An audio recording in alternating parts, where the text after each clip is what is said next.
Hello everyone, welcome back to Marvel Mania. 'Tis I, Captain Logan, and look, it's DJ Martinez. Hey guys. And today we're going to watch and chat about Guardians of the Galaxy Volume 2 for you. We did Logan a couple of weeks ago, and we're just doing them in production order. Every Marvel movie based on a Marvel property, MCU or otherwise, that went to a theater, one animated this time because we changed the rules, and everything that we didn't do last time because those movies had not come out yet. There were another 13 movies after the first batch of Marvel Mania, so we're going to knock them out for you right now. Welcome live if you're watching that way. Thanks for joining us after the fact if you're doing that. We're going to chat with you guys in the comments live as we go along so you guys can help direct our conversation a little bit. We'll take a look at as much pre-written content as humanly possible, but if there's a point that you really want to get out or something you really want us to discuss, you can leave a super chat in any dollar amount and that will guarantee that whatever you want us to talk about gets talked about. DJ, how are you, man? Are you excited? Are you excited to do another one of these? Oh yeah, man. One might call me a Marvel maniac for this show. Are you a Marvel maniac? That's what we call our fans, right? One might, but one might be cheesy as all get out. One might. If they were crazy enough to do such a thing. Hey, I'm still having weird audio technical issues, guys, so you may hear a little bit of bleed through tonight into my microphone with the movie audio. I'm going to keep it as low as humanly possible, but the setup I had, not to do too much inside baseball, in order to hear DJ in a separate channel from the video, has completely blown up on me and it's not working at all anymore, so I have to figure out some other avenue, and I didn't discover this until right before the show, so at least this time I didn't have a monitor blow up, DJ. At least you didn't have a moderator blow up. That would have been much worse. Oh man, that would be the worst. If I showed up and then DJ is just not even here, and then I just find out that he blew up. Sorry, DJ can't make it. He blew up today. I'm pretty sure that would be cause for canceling the show, DJ. No, you got to carry on, man. Carry the mantle. It's like, what do you mean? Can we get him back? Like, no. When I say exploded, I mean he's a dead person. No, it's not like Honey, I Blew Up the Kid, the sequel. Oh, we're not talking about a 40 stories tall DJ. We're talking about a DJ with a grenade in his mouth. This has gotten really dark. I would be out that window talking to you about it if that happened. Wow, that'd be great. It's just like we don't even see all of your head. We just have like big DJ eyes like in the window.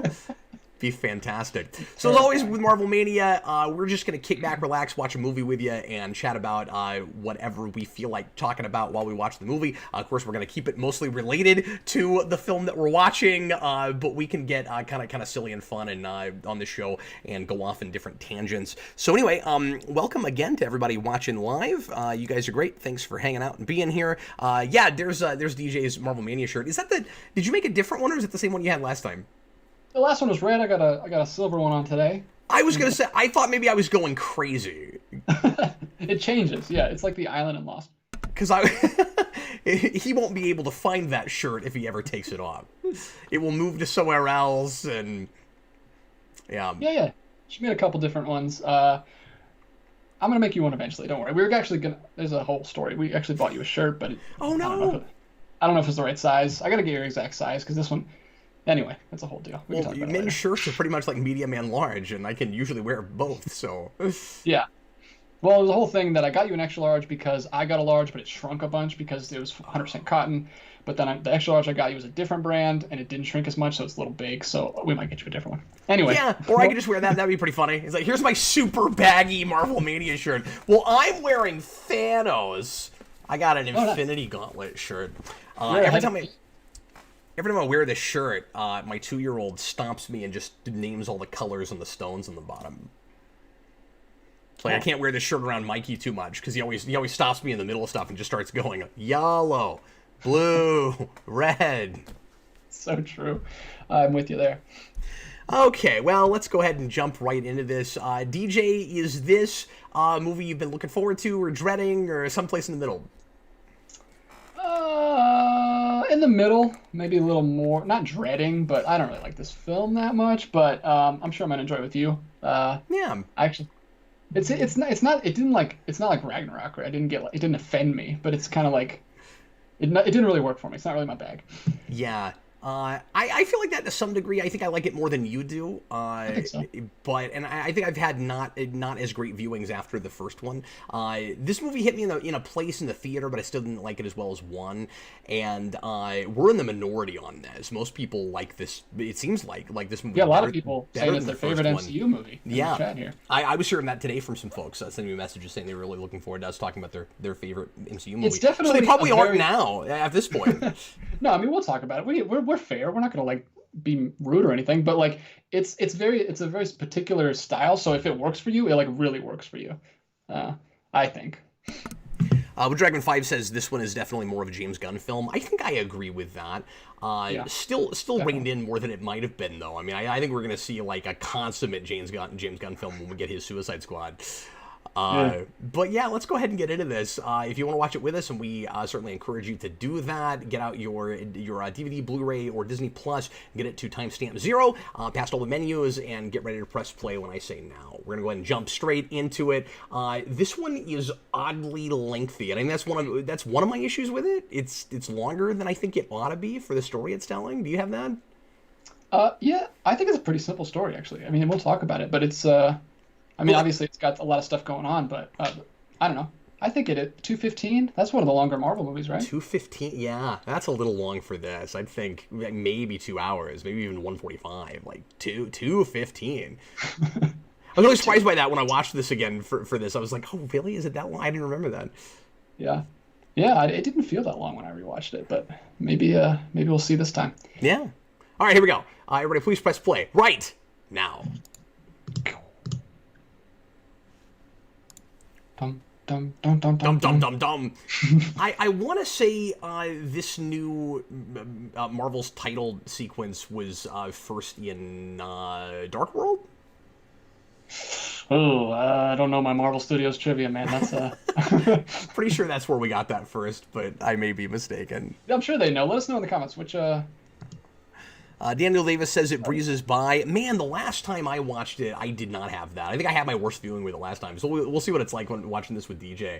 But yeah, there were some places where it was kind of dragging to me, and I was just like, oh, we're spending a little bit too much time on certain action sequences and things like that. Yeah, the action sequences are long. The jokes go a little long. I don't know if you have that, but just there's really hit and miss. So many jokes that are supposed to end a scene, but they just leave it flat for me. Like that was Eric's big complaint when we saw it in the theater. Yeah. Yeah, And he just got like, really and tired of that every scene with the formula joke. of joke where you'd have like a dramatic scene and it would get undercut by humor, and then everything would awkwardly stop because that's supposed to be funny, like ha ha ha, and then we move on to the next scene. There's too many of those. Now, a lot of the humor in this movie does play for me, and I'm sure I'll be laughing well, that's some good.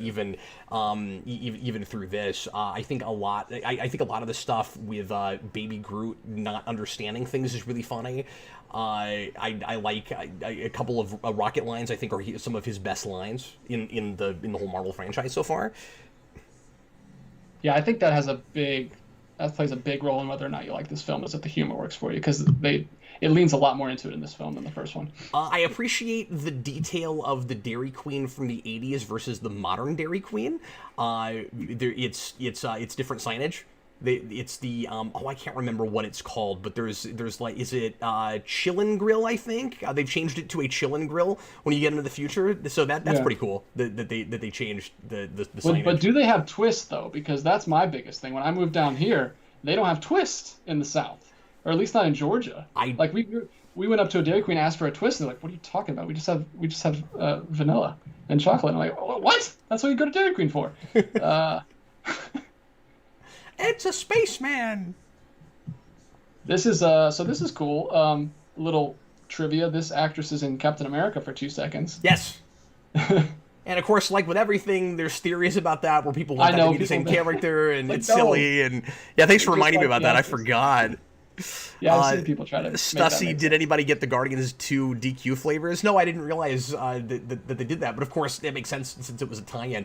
I don't mind that kind of product placement because it's like a real place, and if it's not in your face like over and over again, like 34 years later was. At least it wasn't 34 years later.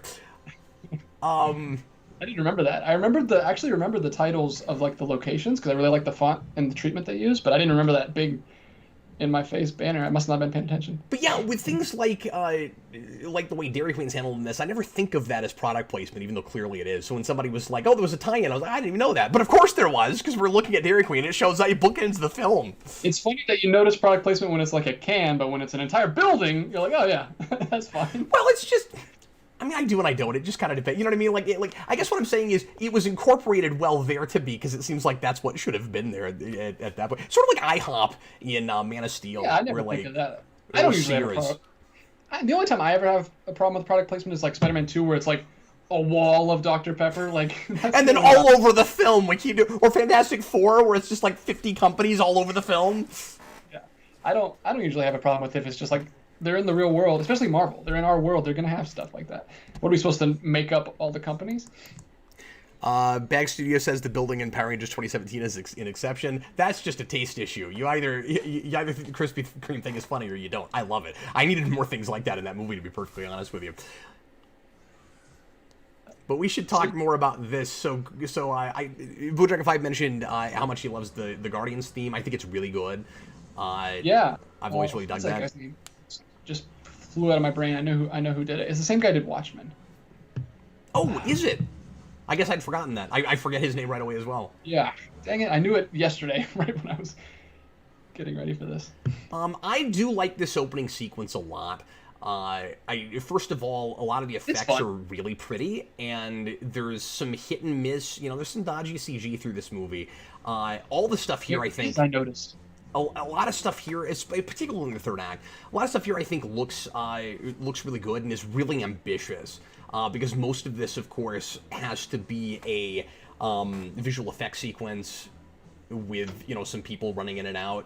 And I don't know, it's fun and inventive. We're opening the same way we did with the first movie, where it's somebody dancing to a song, and we mix it up and change it enough that it doesn't feel too much like we're repeating ourselves, or if we are, we're repeating ourselves in a good way. Where it's like, this was a thing that worked last time. As long as we can make it not exactly the same thing, maybe it'll work again.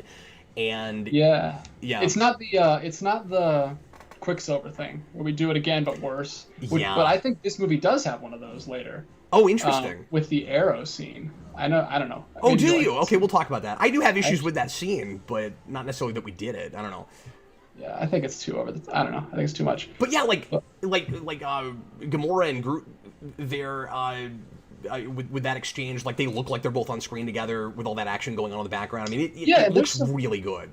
I didn't get a chance to research too much on this movie like I did for Logan, but there's a little bit of behind the scenes that I looked at, and there is some actual stuff incorporated in the scene. Like Drax sticks his face through an actual thing, like when he comes out of the monster, so that looks pretty good. He's not just like pretending, but it is mostly blue screen. What the other thing this opening sequence is doing is it's reintroducing us to the family as a family. So in the first movie, it's all about Peter Quill just being like a goofy, like loser loner guy, where he's by himself. He's totally lost in his life. He's not really about anything, and then he's got to develop this family through the course of that movie. And in this, they are a family now. And I think one of the things that most kind of encapsulates that is that moment, and somebody mentioned it just a minute ago in the comments there, where Gamora just like gets annoyed with Groot, and then he waves at her, and then she just says hi. It feels like a dysfunctional family moment where like they have a lot of affection for each other, but they also really get on each other's nerves. And all the stuff about like raising children in this movie, I think, is pretty good stuff. There's some nice parallels between the twisted father-son relationship we get with Ego and Star-Lord, and then Star-Lord himself as a father figure for Groot. Yeah, if there's anything that I'm going to latch onto in that, I always like father-son movies. So yeah, that's definitely going to be interesting for me.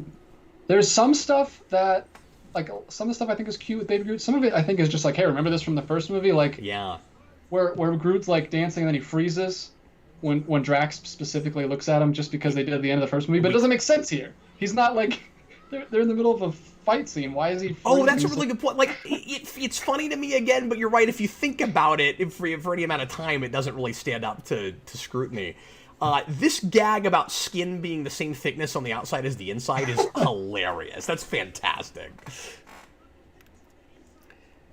And Mutali, I'm with you. Like, or I guess Blue Dragon 5 again. A lot of other people are talking, but I keep latching on to things Blue Dragon 5 is saying. Sorry. That Harbor Larry batteries line is really funny too. I mean, I've got issues with Drax basically being dumbed down for no reason. Yeah, where, like, that's my biggest thing with this movie is I hate what they do to Drax. And yet some of his lines I find really funny, kind of out of context. Like, it's a problem that he's the one saying them, but then I don't know. Batista's delivery is really good. Yeah, he's having a blast. It's just like, we should go ahead and get into it. In the first movie, his whole thing is that he doesn't understand like humor or and he takes sarcasm. everything literally. Yeah, he takes everything literally. But in this, he's just like dumb and doesn't know how to repeat words that someone says. Yeah, and he's just got such one-dimensional thinking. Like, he's not a super smart person in the first movie. He's like a child. That's exactly right. He's made a kid in this. What's annoying is, if they just made him a different character, I could just kind of write it off as, okay, they didn't know what to do with him after he gets revenge on Ronan in the first movie, and no longer has all the hang-ups he did before. He still wants to kill Thanos, but that doesn't seem to be as heavily on his mind anymore. And it's like, oh, I got my revenge, so now I can just kind of, go and enjoy the adventure. But the problem is that part of it I really like with the character from the first movie. The idea that he is not taking things as seriously and he's learning to have some joy in the adventure and enjoy life now. That stuff is great. I love how often he laughs in this movie. I think that's really fun and a good idea. Where he gets done with these like super violent, scary situations, and he's just cracking up because he got through them. It's like every time he goes on an adventure, it's like he just got off a zip line at a carnival or something. That's awesome. Like, I love that stuff. Yeah, I think it's supposed to be that, like, obviously everyone found their new family at the end of the first movie, but I still want him to think about his family a little bit. Like, he would still be a hardened person. I don't know. He just seems like so different. There's a great scene with him, though, obviously, when he's talking to Mantis later, where the old Drax just comes out of nowhere for a second. I don't know if you remember that scene, but I'll point it out. Yeah. We'll talk about that when we get there. So, this race of gold people, I think, are kind of fun, and I mean, you can make the argument that they're made like too comedic because it's a comedy film. I think that's somewhat consistent with the first movie. We take it a little bit too far here, but like, we've got the guy played by Peter Serafinowicz who says a-holes and stuff like that. So like, we're already doing that a little bit in this world. But I have a theory about these guys. This strikes me, and maybe it's because I'm looking at superhero movies too much, this strikes me as direct parody of the Kryptonians in Man of Steel. Oh, really? Wow. I didn't think of that. It really does, because she's talking at the beginning about how they're like genetically engineered to be perfect, and that everybody has their place in society, and they're not allowed to just be whatever it is they want. And the aesthetic of it is it looks kind of like a parody of that a little bit to me. It's sort of like if Spaceballs was made now and then made fun of Man of Steel.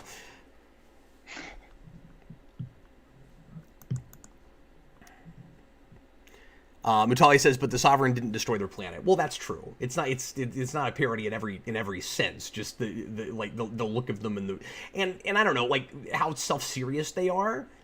But then of course they get away from that in places.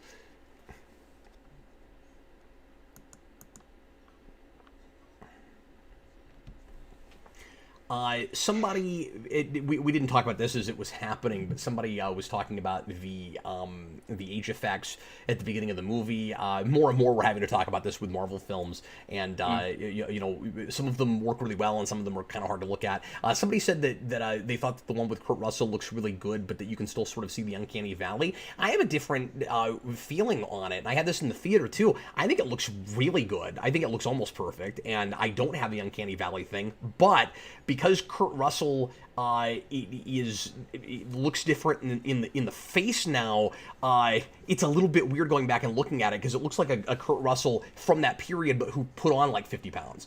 So like, it doesn't look uncanny valley. It's just he's got a bigger head now. It's kind of what it looks like to me. Yeah, I think it depends on how familiar you are with him from that time period. If it looks weird to you, that's also a hard effect, right? Because we know there's no way to do that effect without doing it digitally. You always know in the back of your mind that it's digital. So even if it looks perfect, you're always going to be, I don't know. It's I don't envy those people that have to do that. Yeah, no, me neither. Another thing that I really do appreciate about this movie is the just general awe and wonder about space. We do have that here, and maybe even more than we did in the first one, because we get to look at things through a child's eyes quite a bit, and sometimes that child is Drax, which is a problem. But when we do it with Groot, I really like it. When he's up in, some of it is that it's adorable, but some of it too is it's like Groot is Peter Quill again when he first went into space, like when he's up against the glass, and sort of like a horde ornament, and he's just looking out and at the majesty of space. I like that we take the time to do shots like that. And Baby Groot, particularly with that opening sequence, which I really do like, and I like especially on repeat viewings, I was concerned in the theater that the whole thing was gonna hinge too much on the cuteness factor of Baby Groot. That was a thing that after they introduced that at the end of the first one, I was like, oh god, they're gonna really run with this, and it's gonna be all that movie's about, and it's gonna be really irritating. And I think they strike a decent balance with it. Yeah, I'm surprised that by the end of it, he's already gone. With that end credit scene. Blue Dragon 5, that's also interesting. Drax is essentially Uncle Fester. I think I agree with that. TH1, $2 super chat. Thanks, man. Mr. Blue Sky is my lucky song. And timestamp, please. Oh, we are sitting at 14:42. Yeah, that's cool. My wife was immediately enamored with this movie because, she already liked the first one, but, Yellow was her favorite band of all time. So you open immediately with Mr. Blue Sky, and she's just losing it in the theater. Yeah, the Guardians movies are my wife's favorite Marvel movies, too. She's huge into all the music. Well, and would I be right in saying that this had the effect of bringing in, the Guardians movies in general, of maybe bringing into the MCU at large more of a female audience? I think it's safe to say that. Maybe so. She was already into him at that point, but I'm sure that was... Well, there's a lot of ladies that were, but I think they may have had, the one franchise they really liked and they didn't care about the rest of it, and I think this kind of helped a lot of kids, women, maybe even some guys. I'm not trying to be, exclusive and put people in boxes, but I think some people started to care more about the MCU as a universe after we opened it up to the cosmic stuff. Because this stuff, a lot of people kind of fell in love with apart from the rest of the MCU, because that first movie has very little to do with the rest of the universe, in its overall story anyway. I realize Thanos is there for 5 seconds, and it ends up being, one of the most important things ultimately in fleshing out what the cosmic side of this universe looks like. But I think Infinity War and Endgame ended up being Avengers for a lot of people all over again, because we get to see this aspect integrated in the rest of it that we hadn't before. And so I think that was really exciting for a lot of people. Yeah. But I know a lot more women that love these movies and see them as their favorites than I do men, I think. That's interesting. Yeah. I haven't really thought about that much. Loose Cox, $5 super chat, or £5 super chat. Hey, Cap and DJ, have you seen the new trailer for WandaVision? We will be talking about that on Thursday. I have not watched it yet. Neither have I. I just haven't gotten to it, but we will talk about that on Thursday. That's cool. I'm glad they released it. I'm glad it's coming out this year. That's exciting. Yeah, me too. I'm trying to remember if that was supposed to already have come out or no. I think it was the Cap and Falcon show that we were supposed to have gotten earlier, and then it's being set back, right? Probably. I'm not sure. Draco Aries, $5 super chat. Tyler Bates. Yeah. Tyler Bates. There you go. There it is. and didn't Tyler Bates also do 2017 Power Rangers? Or am I wrong about that? I'd have to go back and look that up. I think he did. Tyler Bates' Black Tears score from the first Guardians isn't talked about enough. It's so good. Truly epic score. I agree, and he's got... Interestingly, I think he's got his work almost more cut out for him in these than he would if he was doing the entire soundtrack, particularly because people love the rock stuff so much in this, where if you have too generic of an orchestral score, it's going to stand out more because people are going to be like, why didn't you make the whole thing incidental? Yeah. Like Daredevil. You don't have 2 hours to play with music. All the music counts now in a way that it doesn't as much, I guess is what I'm saying. Yeah, it's really good. I never fully agree with the people that say Marvel has no good scores. I think it's a mixed bag. I think there are some really good ones. I do too. I don't like the potty humor in this scene. This made me very uncomfortable in the theater. Oh yeah. Yeah, I did not And like then that. there's Drax's. Yeah, and his line delivery is great, and I get why people think that's funny. It's just not my kind of humor, and that always puts me off. I just never like that. Yeah, I kind of have that through this whole movie. Oh, interesting. I think his Gunn's sensibilities are just not my sensibilities. Like, I don't know. Like if you watch, obviously Super and Slither are a lot more James Gunn than these are, but I think this one is I think they gave him a little more freedom with this one than the first one. I think there's a Marvel sheen on the first one that lets me enjoy it more than this one is a little more straight on James Gunn. Yeah, I think I agree that the humor sensibilities are more my bag in the first movie. But with this one, it's kind of less the humor that that I'm not latching on to. I mean, it is somewhat hit and miss, but kind of more just story stuff. I mean, we'll get into it as we go along. But that first movie, and I know folks aren't going to agree with this necessarily. Oh, there's that fruit joke. That fruit joke doesn't play for me at all. And that's the problem with this is that he'll do something that's not funny, or I don't think it's funny. I'm sure some people do, but then he's stretching it for 30 minutes. Keeps bringing it back, and I'm like, no, don't bring it back. I think he goes by that one thing where it's like, if something's not funny enough, you keep doing it, it becomes funny. Some people do and that. I don't think it works. And that's very subjective and works differently with different people, and sometimes doesn't work at all. And I mean, I think it's better to just go for a percentage than to keep hanging on the same joke. If you're making a comedy, and the Guardians movies aren't exactly like a laugh every 30 seconds kind of thing. The comedy's broader than that. But this one I think is going for more of that than the first one did, which is part of the issue with the comedy. But and also some of it is the Marvel movies in general starting to lean more on comedy. And so I think we're more critical of the straight up comedies now because now everything has to be that to some degree. Well, my thing, I guess I'll go ahead and analyze myself here. Yeah, my sure. thing with humor in anything is always, I prefer humor that's, I guess I say realistic. I don't mean realistic, but it just feels natural. Like, yeah. I don't want to feel like I'm being told a joke, you know? Like I can't, that turns me off. That's one of the reasons I can't do stand-up comedy. But or not do it, but watch it. Oh, I you just don't like do stand-up comedy, yeah. Yeah, like I don't, it ruins my expectations when I know I'm being told a joke. So like it has to catch me off guard most of the time. That's kind of my comedy, like sarcastic and dry comedy that I'm not expecting. So that's not the fault of the movie. It's just not my sensibilities. Yeah, that's fair.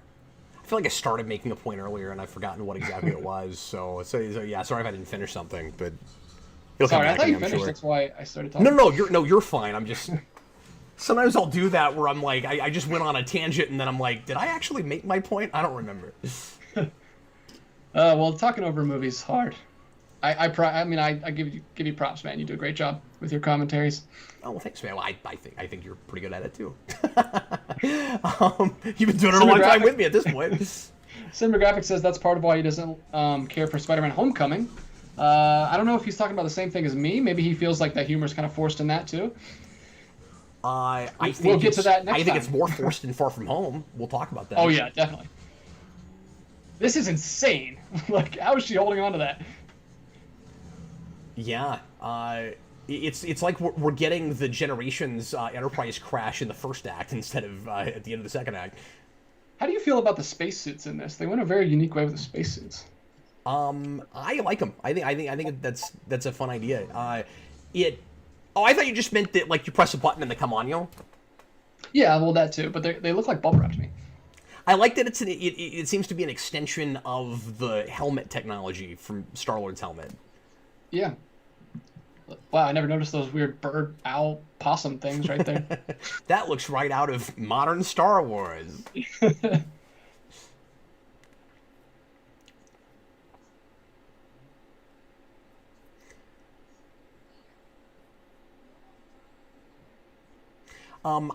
So So a point I meant to make earlier is I feel like that first movie, this is what I was going to say that I don't think people are going to agree with. That first movie felt like it had enough lead time to really tell the story it wanted to tell, and and I'm not saying this isn't an incoherent or not cohesive piece. Some things about this do feel a little rushed to me. This is one of those movies that feels a little bit like that first movie was more popular than we thought it was going to be, and we got to hurry up and get another one out. And Gunn is a good enough storyteller that it's I totally get it if people don't feel that way or didn't notice it, if I'm right about it. But man, I think the story with Ego, if we spent maybe another year on this, could have been more fleshed out, and some of the issues I have with it probably wouldn't have been there. It's hard to put my finger on it, but it feels like there's some stuff that's compromised with that relationship. And I feel like Peter Quill's story could have been a lot more interesting than ultimately it is. You've got a guy that's going to be part god. We don't do nearly enough with that. We don't have enough fun with it. We don't deal enough with his psychology with that and you know how he feels about it. We just don't have enough time to spend with it. I feel like he's in character. I feel like he's always consistently written. So that's good. Yeah, I have a little bit of weirdness with Peter Quill where the first movie he like finds his new family. He seems to be has moved on a little bit and not searching for his father. But I understand that when he finds out he's his father, I feel like then it's okay for him to be all about missing his father again, because once you see it, then you're thinking about it. But like he's kind of thinking about it randomly at the beginning of this story just because that's what's going to happen in this story, and I feel like it kind of backtracks him. It's almost like the movie's forgetting whose perspective you're from. It's like the movie, the end of the first one. Yeah, I love the name of that planet. Like whether or not you like Gunn's sensibilities, that's very clever. I do not want to know what is coming down from the sky. I don't want to know what that is. It's probably not snow. That's fun. I want Howard the Duck to just keep making cameos and like that's never what actually he does. get a movie. Yeah, he just replaces Stan Lee as the cameo guy. Sorry, that's sad. No, it is sad, but like I'm totally fine with that. Also sad. So this is pretty for an MCU movie. Yeah, a little risque, a little dark. I really like what we do with what's his face with Yondu in this. Michael a lot. Now, toward the end, I think he's going to start getting a little bit ham-fisty in his dialogue. There's some stuff we have him say that I just feel like is way out of character for him, just to drive home thematic points, that I don't like that. I don't ever want the word love to come out of this guy's mouth. It doesn't work. It's way too hammy. I have a different problem with Yondu, and it's not him, it's what they do with him. They make him... I think he's really sympathetic here, but then when we find out like what he actually did, it really undercuts all that. You think? Yeah, because here it's like he did that one. He kept Peter Quill, or he did one thing with Peter Quill, but he kept him, and he didn't give him over because he liked him. So that's cool. But then we find at the end that he delivered like several children to him before that. Yeah. Like a lot. I don't know why they had to throw that in there, because this was enough to get him kicked out of the Ravagers, was just delivering Peter Quill. So I don't know why they threw that. It's just like a throwaway line. Oh, I don't think that's a problem though, because he didn't know. Well, okay, I was gonna say it's not a problem because he didn't know what Ego was doing with them.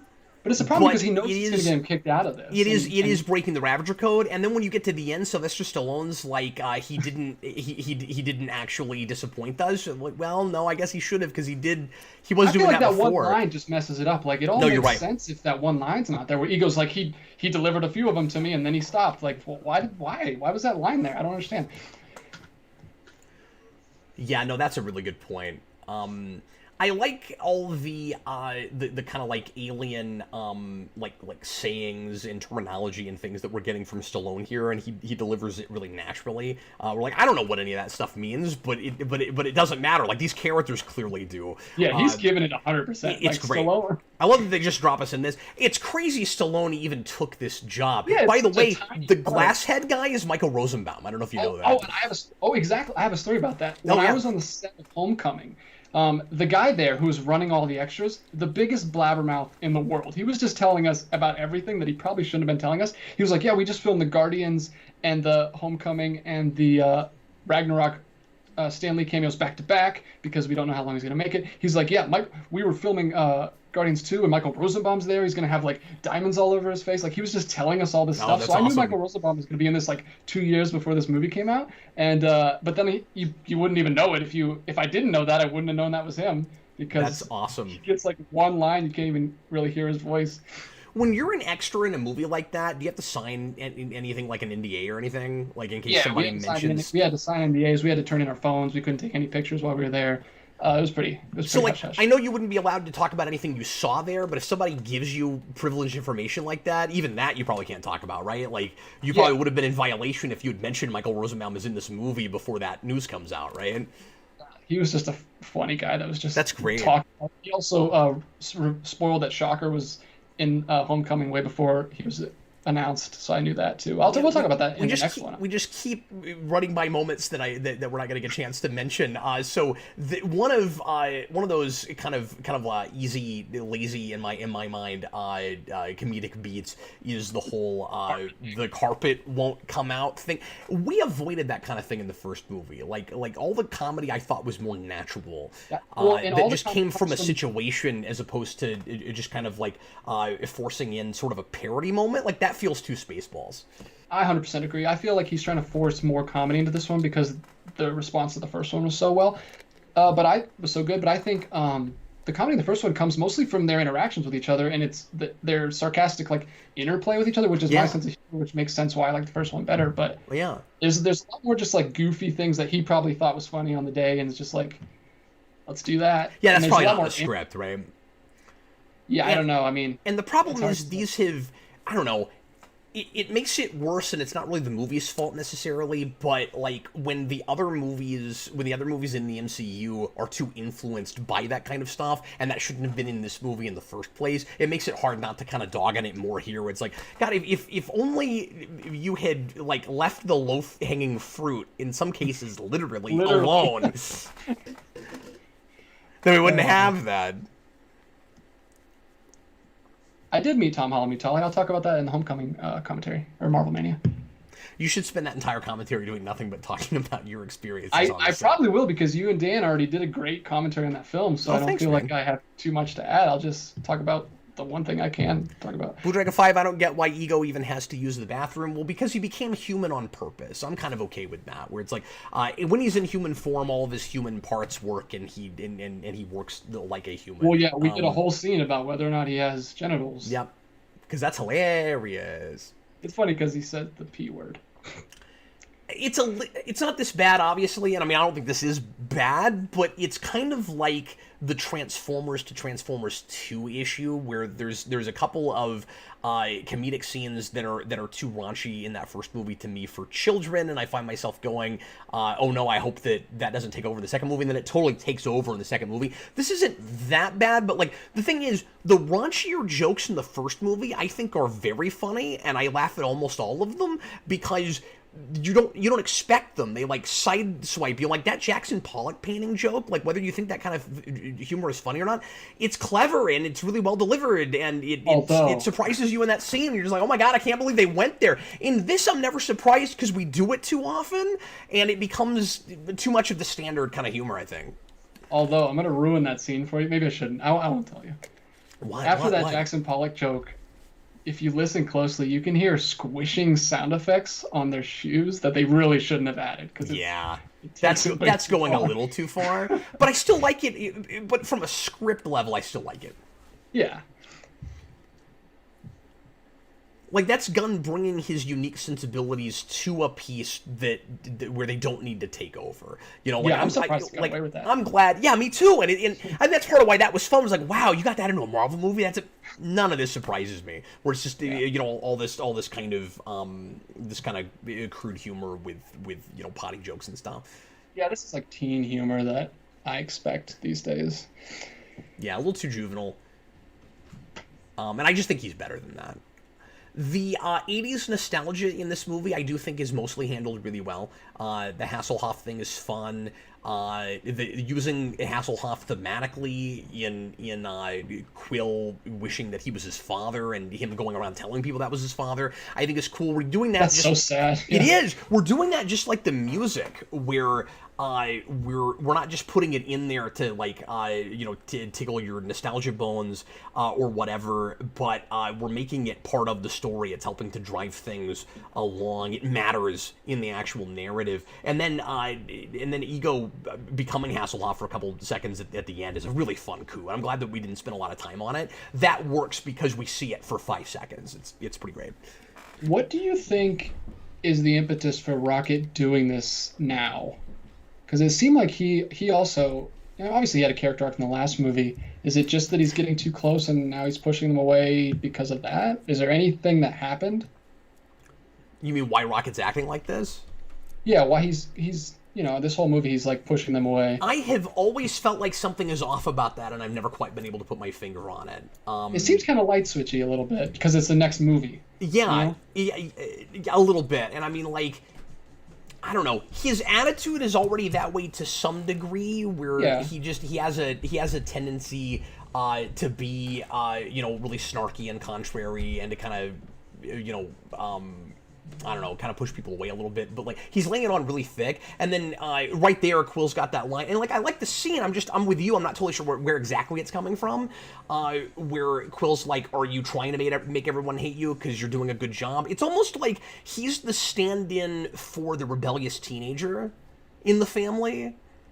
Yeah. It's like there's this. I mean, it's thematically it works. I just don't like. Yeah, I don't know why all of a sudden. Exactly. It's almost like we want these characters to fill in these particular functions in the story, but where exactly does it come from? Like, why is Drax an idiot? Why does Rocket want everyone to hate him so much?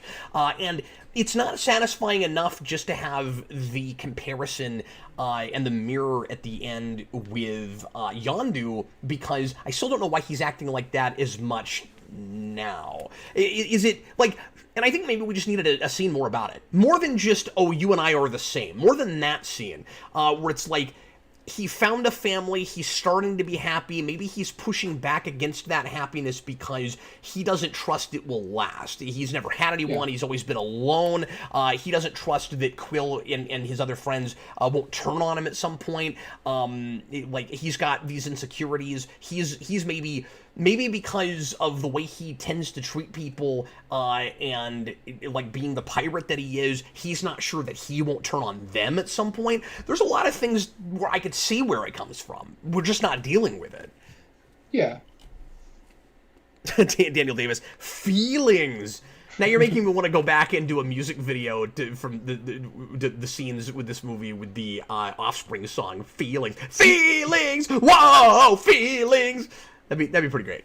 See, you say you like every time he laughs in this. I think he does it way too much. I'm fine with it. I just don't always like the context. Yeah. There's so much joy to that character, and I need that in a movie like this. Yeah. And it helps to offset when it does get legitimately disturbing and dark. I'm sorry, what were you saying? No, I was just gonna say they're all pretty happy and joyful in the first one too. It just wasn't so over the top. I don't know. But Drax wasn't enough. Like the comedy from Drax in the first movie was more at his expense.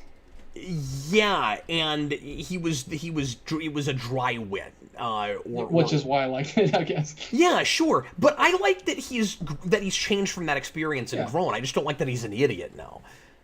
Yeah, that's true.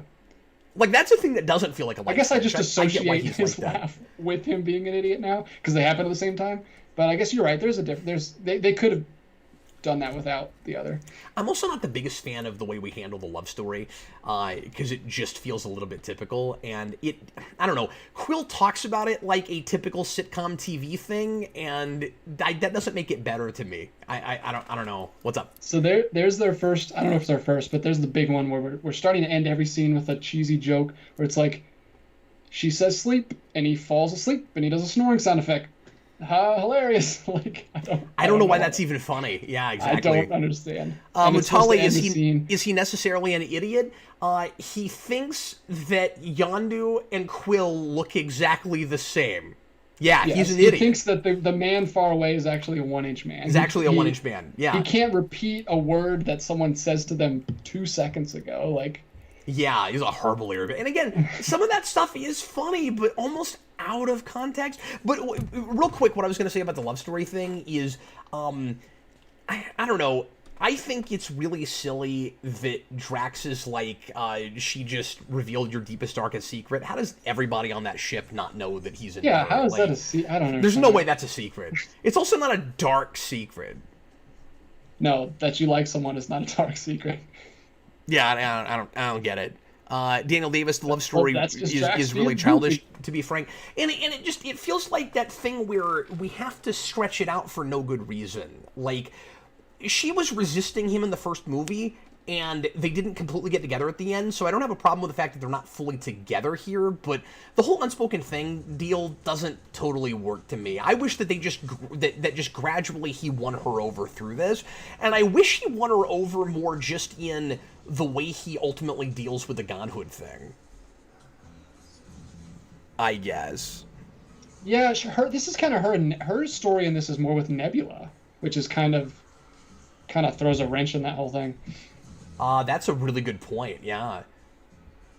We don't get the natural progression because she's mostly off with him while Peter's with his father.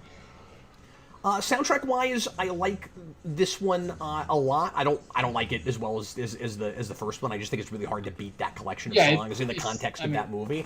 It's impressive though that Gunn is able to even get anywhere as close to his to the quality of storytelling with the music in this as he does with the first one. He's once again not just throwing in a bunch of 80s songs or 70s and 80s songs.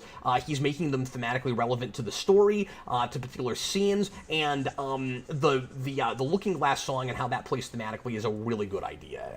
The whole my real love is the sea motif I think is excellent. I like that a lot. I like opening the movie with it. I like that being the initial tone setter of the movie. I don't know, all that works really well for me. Yeah, we just talked over what is the goofiest thing I've ever seen, and it turns into a Looney Tune cartoon for a second where they're just like blah blah, like blowing up, like up and down, up and down. Did you see that? Yeah, are you a little? You might be a little bit behind me because I saw that quite a while back, but yeah. Yeah, what had happened while you were talking? I didn't want to interrupt.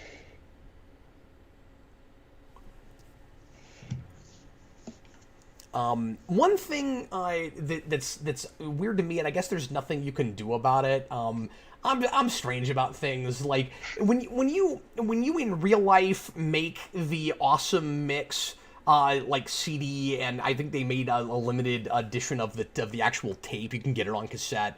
Yeah. I've got the record. It's a really cool looking vinyl.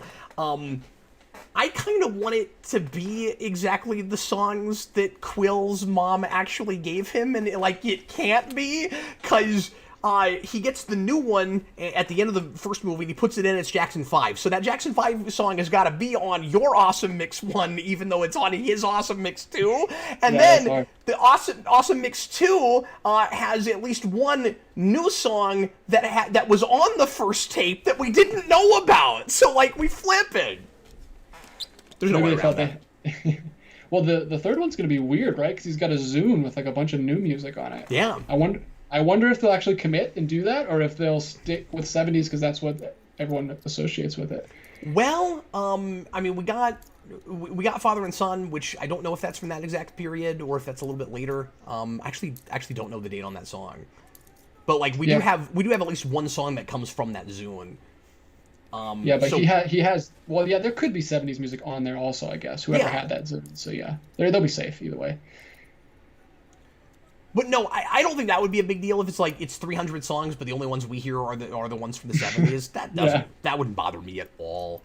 That's fine. There's a deleted scene. It's more of just an outtake with Star-Lord and I don't know what his name is in the movie, but James Gunn's brother right there. Yeah. Talking about what music's on it. It's pretty funny. But it's just all the deleted scenes on this are just jokes that they cut out. There's no scenes. Oh, I haven't watched those. You don't need to. They're just jokes that didn't make it. Was there any other material with Taserface? No, I don't think so. Taserface. I love the origin of Taserface's inclusion in this, where James Gunn was doing research, reading a bunch of comics, and he ran into Taserface in some comic and thought that was the dumbest thing and made a tweet about it, and was just talking about how silly Taserface as a thing was, and then later on just decides to put that in this movie after he tweeted about it. I think that's pretty great. Everyone's shouting Sean Gunn at me. No, I know his name. I'm talking about in the movie. I don't know what his name is. Yeah, I don't remember his name. Mutali also doesn't like that fruit joke. Yeah, I don't think it works. It's not ripe. See, I like that font, man. I like the font and colors they're using for those titles. So once again, we're gonna have Drax with this kind of sense of wonderment and marveling at the the strange and wondrous things that he's seeing. And then, very shortly after, like, he's gonna poke a like colored bubble and laugh at it, and he's just, there's so much joy in him. And then later he's gonna call this a dumb planet. And I don't understand that. I hate that. Because he's a child, right? He just like completely changed on a dime. Here it is. Yeah, like, I love moments like that. Like, that's fine. And then he's gonna be like, this dumb planet. What? Okay. Maybe I can't remember when he says that. Maybe he says that after things start going terribly wrong. I don't know. Nope. Well before we know anything is amiss. Okay. I'm pretty sure. We'll see when we get there. This all looks pretty good. Yeah, I mean, I have no problem. I rarely have any problem with like just fantasy worlds like this because like it's supposed to look like that. How would I know what it would realistically look like anyway? Well, I'm also just talking about like integration of the real people in front of it and all that. Like it looks as good as Dark World with what we do with Asgard there, and I think that stuff looks fantastic. Dark World makes me fall asleep every time I watch it, but it looks great. Yeah. That's one of the best executions of a really dull nothing script I've ever seen. We gotta give Kurt Russell so much credit for committing so hard to this. He says some like ridiculous things in this, and he plays it totally straight. But he doesn't care at all. Have you watched interviews with him about this? Huh? It's hilarious. I saw an interview with him where the guy was going around asking all the actors it's kind of a stupid question. What Avenger would you want to meet in real life? And when they got to Kurt Russell, he's like, I don't care. It was really funny. He doesn't care about any of this stuff, but he's just acting like a champ. Yeah, that's great. Well, he's exactly the sensibility that something like this needs. And we do that with, of course, a whole lot of these Marvel movies, where we'll take a veteran actor that's real beloved and give them a really cool major supporting role. Very often as villains. Of course, we did that with Winter Soldier, and this is right in line with that, and one of the best examples. You know who would be great for one of these is Bruce Campbell. Sure. But yeah, I think a role like this, the actor really makes or breaks it. Why do these look more like porcelain lamp dolls than Bo Peep does in the first Toy Story? That's a great question. I don't know. Tom, $5 super chat. This planet is beautiful on the outside, but ugly on the inside. Is that on purpose? Is a metaphor for ego and how some people look nice but are jerks? Yeah, I'm sure. That's a pretty clear visual metaphor, I think. Yeah. Unless the set designers weren't going for this looking ugly and you just offended them, Tom. Well, I mean, yeah, it's supposed to look lush and pretty, and then we're going to go find all the corpses later, and it's ugly on the inside, like I think, yeah. Yeah, that's a horrifying scene. Yeah, it is, yeah. And it's more great. Horrifying when you find out what it is than when you see it. Yes, absolutely. There's a moment like that in the big two-parter in the second season of the Orville that I think captured this again, kind of. So yeah, I don't know when we want to start talking about ego and the whole battery motif and whether any of that really works. Yeah, I mean, we can go ahead. One thing I want to know is if because we get this. You're right, that does look porcelain. We get this kind of Man of Steel-esque like imagery to give us backstory and exposition, and it makes me wonder if he was wearing that jacket on every planet he went to. Because later on, we're gonna see him with all these women on different planets. It's like, did he keep wearing? Probably not. I'm sure that's just an approximation thing. Yeah. But I think it would be really funny if he just wore that on every planet he went to. Doesn't that seem like the most? I guess he's a god, so he doesn't care. But that's like the most out of your way to visually show them what happened. Like, have this globe spin around that like recreates porcelain mannequin statues every 2 seconds. Like, I mean, I guess that's just showing how powerful he is. Well, sure, yeah. I mean, like, why not be that extravagant if you can, just by thinking about it? Like, yeah. So I'll say this. We'll keep talking about this throughout. But Ego is a TOS villain. He's an original series Star Trek like omnipotent being, because like he's not Q, because Q is just straight up omnipotent and he doesn't have an apparatus for it. This is Trelane from the Squire of Gothos. This is the guy that has a thing that if you blow it up, he's powerless and done and dies. Yeah, it's pretty goofy. And it ends up, because of that, in my mind, unless I'm just not understanding what's supposed to be happening, ends up making no sense when we find out that he just needs Quill because he's also part Celestial to be a battery, but they're both powered by the planet, which is how batteries work? I'm still so lost on It's kind of like the Galactus thing, but worse, where it's like, Galactus, why would you give your...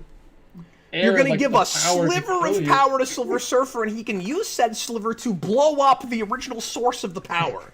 But in this, anyone can blow it up. They just need a bomb. Yes. They just need Harbulary batteries. So yeah, all this stuff with Yondu is really sad and tragic. I think it works really well. I like the arc for his right-hand man, okay?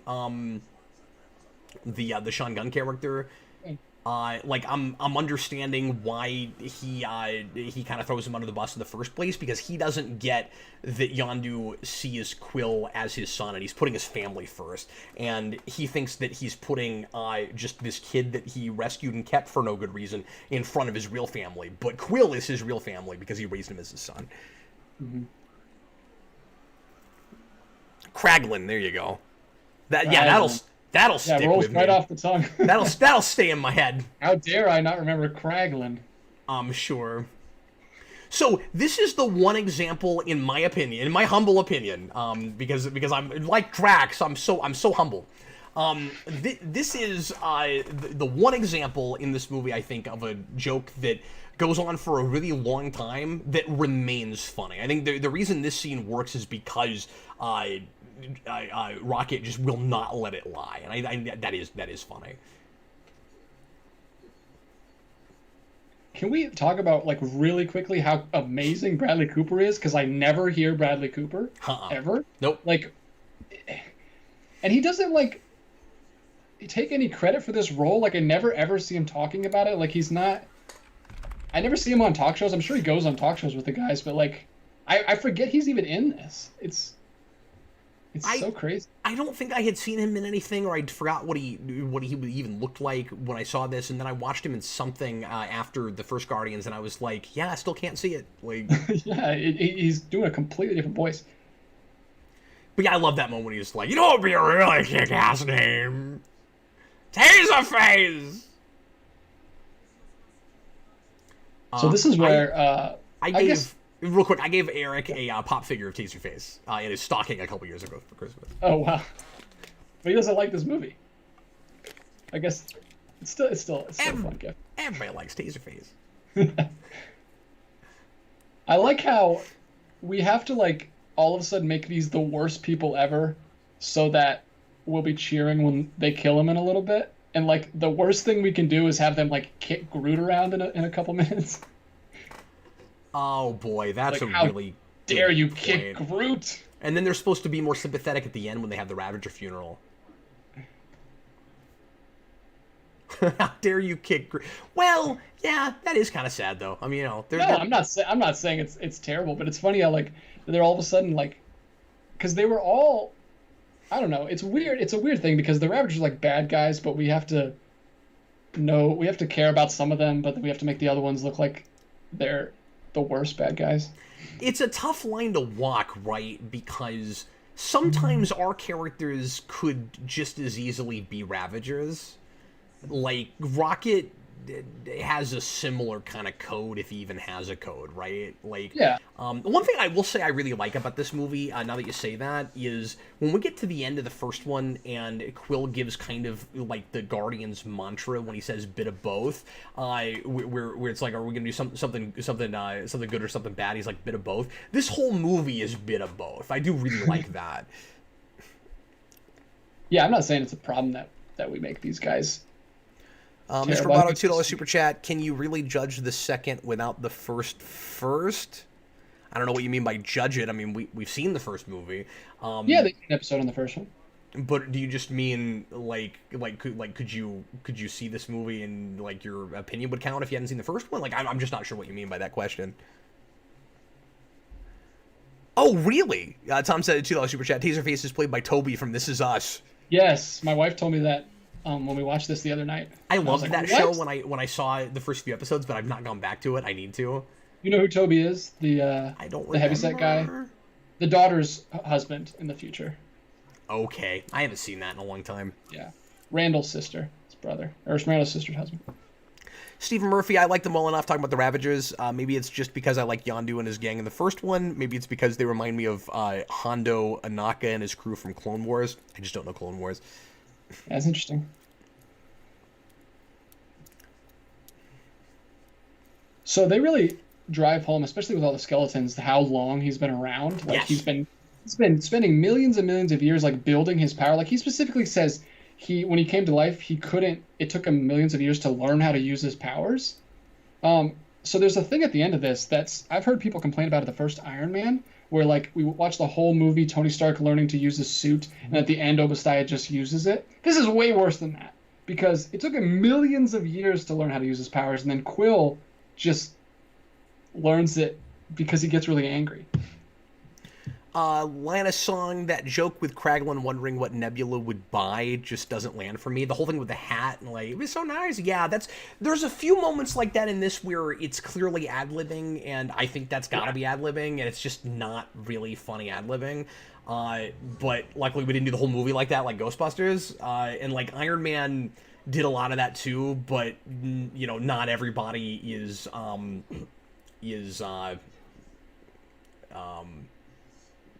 what's his face? It's Tony Stark. So, you know. Yeah. Or Justin Hammer. Yeah, but yeah, exactly. That's probably like, that's his brother, and you probably have like things where your brother makes you laugh a ton and you think it's hilarious. That's for you, a good but point. Doesn't really land with other people. That's an unfortunate, and I don't have a problem with casting his brother, but I think he thinks that he's funnier than I do. Yeah, that's a good point. Robert Downey. I don't know. I couldn't think of Robert Downey, but there you go.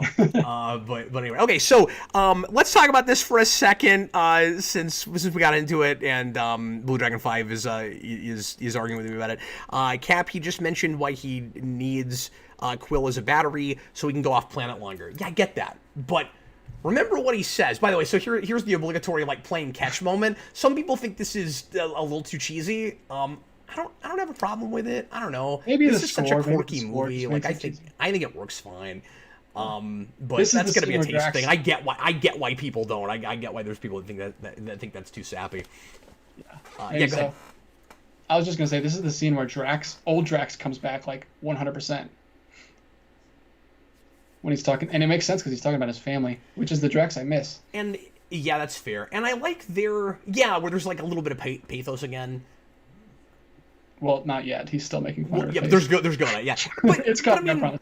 I like their relationship okay, and that joke about how like she's really ugly to him, and that like he's like neither of them. They both find each other repulsive, but they also are enough like each other that I really like that. That whole thing's good. I don't like the part where he acts like he's gonna throw up because he thought that she was trying to sleep with him. I hate that. That's not funny. No, but I do like the fact that he says he actually has some wisdom where people who are ugly people, when they have friends, they know they're true friends.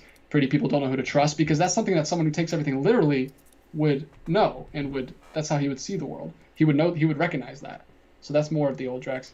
So let me talk about the battery thing for a second, to Blue Dragon 5's point. So yeah, I get what the explanation is supposed to be, but remember that he also says as long as the light is in the planet, you will live forever. That makes the planet the battery, right? Like, what am I missing? I don't understand. Like, Quill can't use any powers and act like immortal at all if that planet's not there, or if he didn't know about it. I also think it's kind of weird. Like, it's not a proximity issue clearly, because it seems like Ego can go any place in the universe he wants to, and he's still tied to the planet. So I don't even get why Quill wouldn't have figured out that he had powers earlier. I think it'd be like a mutant, where like at some point you'd be, oh my god, I can like I accidentally started using my powers. Like, that's the thing that makes it feel most retroactive, and I like it as an idea. I mean, it's a really fun change from the comics, in as opposed to his father Jason. That in this it's Ego the Living Planet. It's such a creative notion.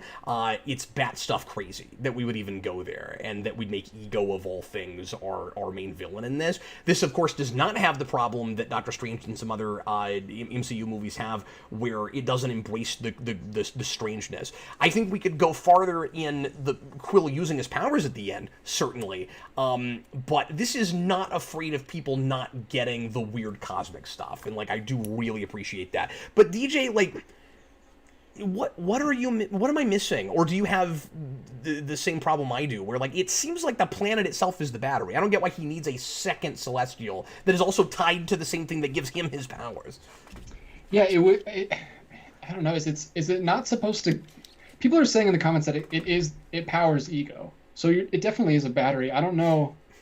But that's what I'm saying. If it's what gives both of them their power, then how does having a second one that has to leech off it give you more power? So you can go off-world. Yeah, I don't know. Well, it's not just so that you can go off-world, it's so that you can... He needs Quill in order to change the entire universe into him. That's not going to work unless he has the power of a second Celestial, or I guess another half of a Celestial. I guess just 0.5 Celestial is just enough extra power. But Quill isn't power himself. He still requires the planet, which is Ego. I don't understand. I don't know. Like, it doesn't make sense in my brain, and and I haven't talked to really anybody else that had this problem, but it has driven me crazy ever since the theater. Like, I've watched this like 3 or 4 times. I cannot figure it out. It doesn't make sense in my brain. Yeah, I mean, I haven't given it a lot of thought, so I'm trying to get in the place that you're at. But yeah, that's. I mean, I'm not getting it from what you're saying.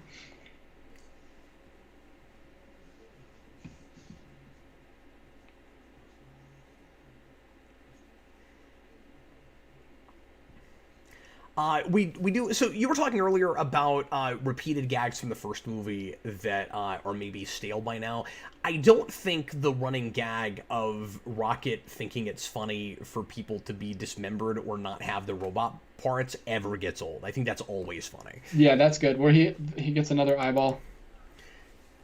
And I like him explaining the practical joke, where it's like Yondu doesn't find that funny, and like most people probably don't. He just has this like one specific thing to him personally that is always funny, and he won't know where his eye is. It's great. Cracks me up every time. And they had a tiny Ravager suit. Yeah. For Groot. What did they have that for? I don't know how they have that. They poured beer on his head or whatever that is.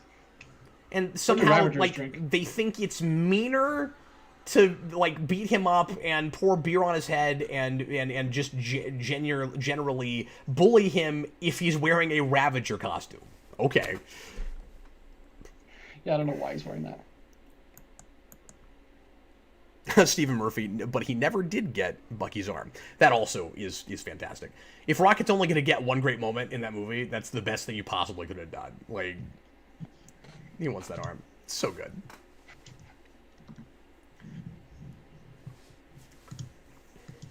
And see, I'm fine with Baby Groot like not understanding things because I'm fuzzy on what exact like equivalent to human age he's supposed to be. Like, is he like a 4? Is he like a 4 or 5-year-old? I guess like it seems like because for him he's to have still a teenager all the way in Infinity War.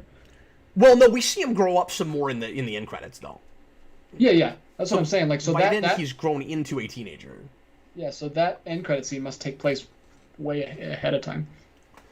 I don't know how quickly he's aging. It really felt like between the end of this movie and the end credits, he just like suddenly had a light switch like growth moment, and then because there couldn't have been that much time that passed, and then like you said, once we get to Infinity War, he's still that age.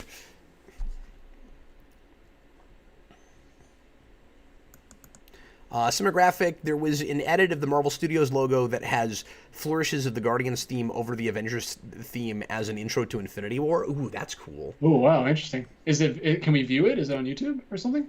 Yeah, like did they not use it in a movie or? Here's your eyeball. He's not gonna know where his eye is. But the escalation of this joke is great. Like, he brings in a desk and he just goes, "That's a desk." And I don't know, this kind of thing very much is my humor sensibilities. Yeah. And then when he picks up a finger, you're just like, what? I like this. Somebody got the refrigerator somewhere. Bunch of superhuman toes. I like that part. It's so good. Yeah, this is definitely one of my favorite sequences. It's not my favorite comedic line of the movie, though. Rocket has a thing that I always laugh at toward the beginning, and we talked over it, so now it's not immediately coming to me. I'm forgetting what it is, but there's a thing he says when they're on the ship that really cracks me up. Oh, I know what it is. Well, if you're being sarcastic, you're supposed to use your sarcastic voice. Oh, interesting, because I always thought the delivery on that was weird, where he says, "Now I look foolish." Like, no, that's so funny. Now I look foolish. I love that. I don't know. Lewis Cox, £2 super chat. Ego is full of ego. That's true. And that's why, that's partly why, like, I'm not surprised on first viewing that he ends up being the villain in this, and like, I probably went in expecting that was I can't remember case. What experience I had with that. I don't know if it was a surprise for me or not. I don't think it's a bad twist. I just think it's a pretty clear twist. Like, when you have a guy named Ego that is this father that came out of nowhere, and he's very quickly trying to not just have a relationship with Quill, but set him up as unto a god, and then and then sorry, that's still great. And then he like turns out to his whole plan is to turn the whole universe into himself.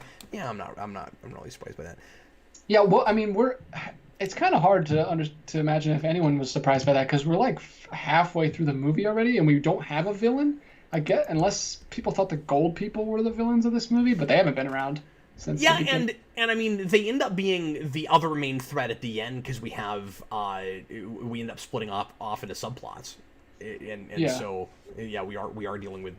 It's just like it kind of gives away that there's a twist because every other movie we're following the villains at the same time throughout the whole thing. We're cutting back and forth. So when we don't do that, and this would be the franchise to break that formula, where we finally have a Marvel movie that doesn't have a straight up evil villain, where Ego could have been a personal antagonist for Quill before he was a villain, where like he actually does have maybe like somewhat noble aspirations, but he creates this conflict for Quill where he has to choose between his father and the group or something. Like, it could have been something like that. He didn't have to be a universe shattering villain.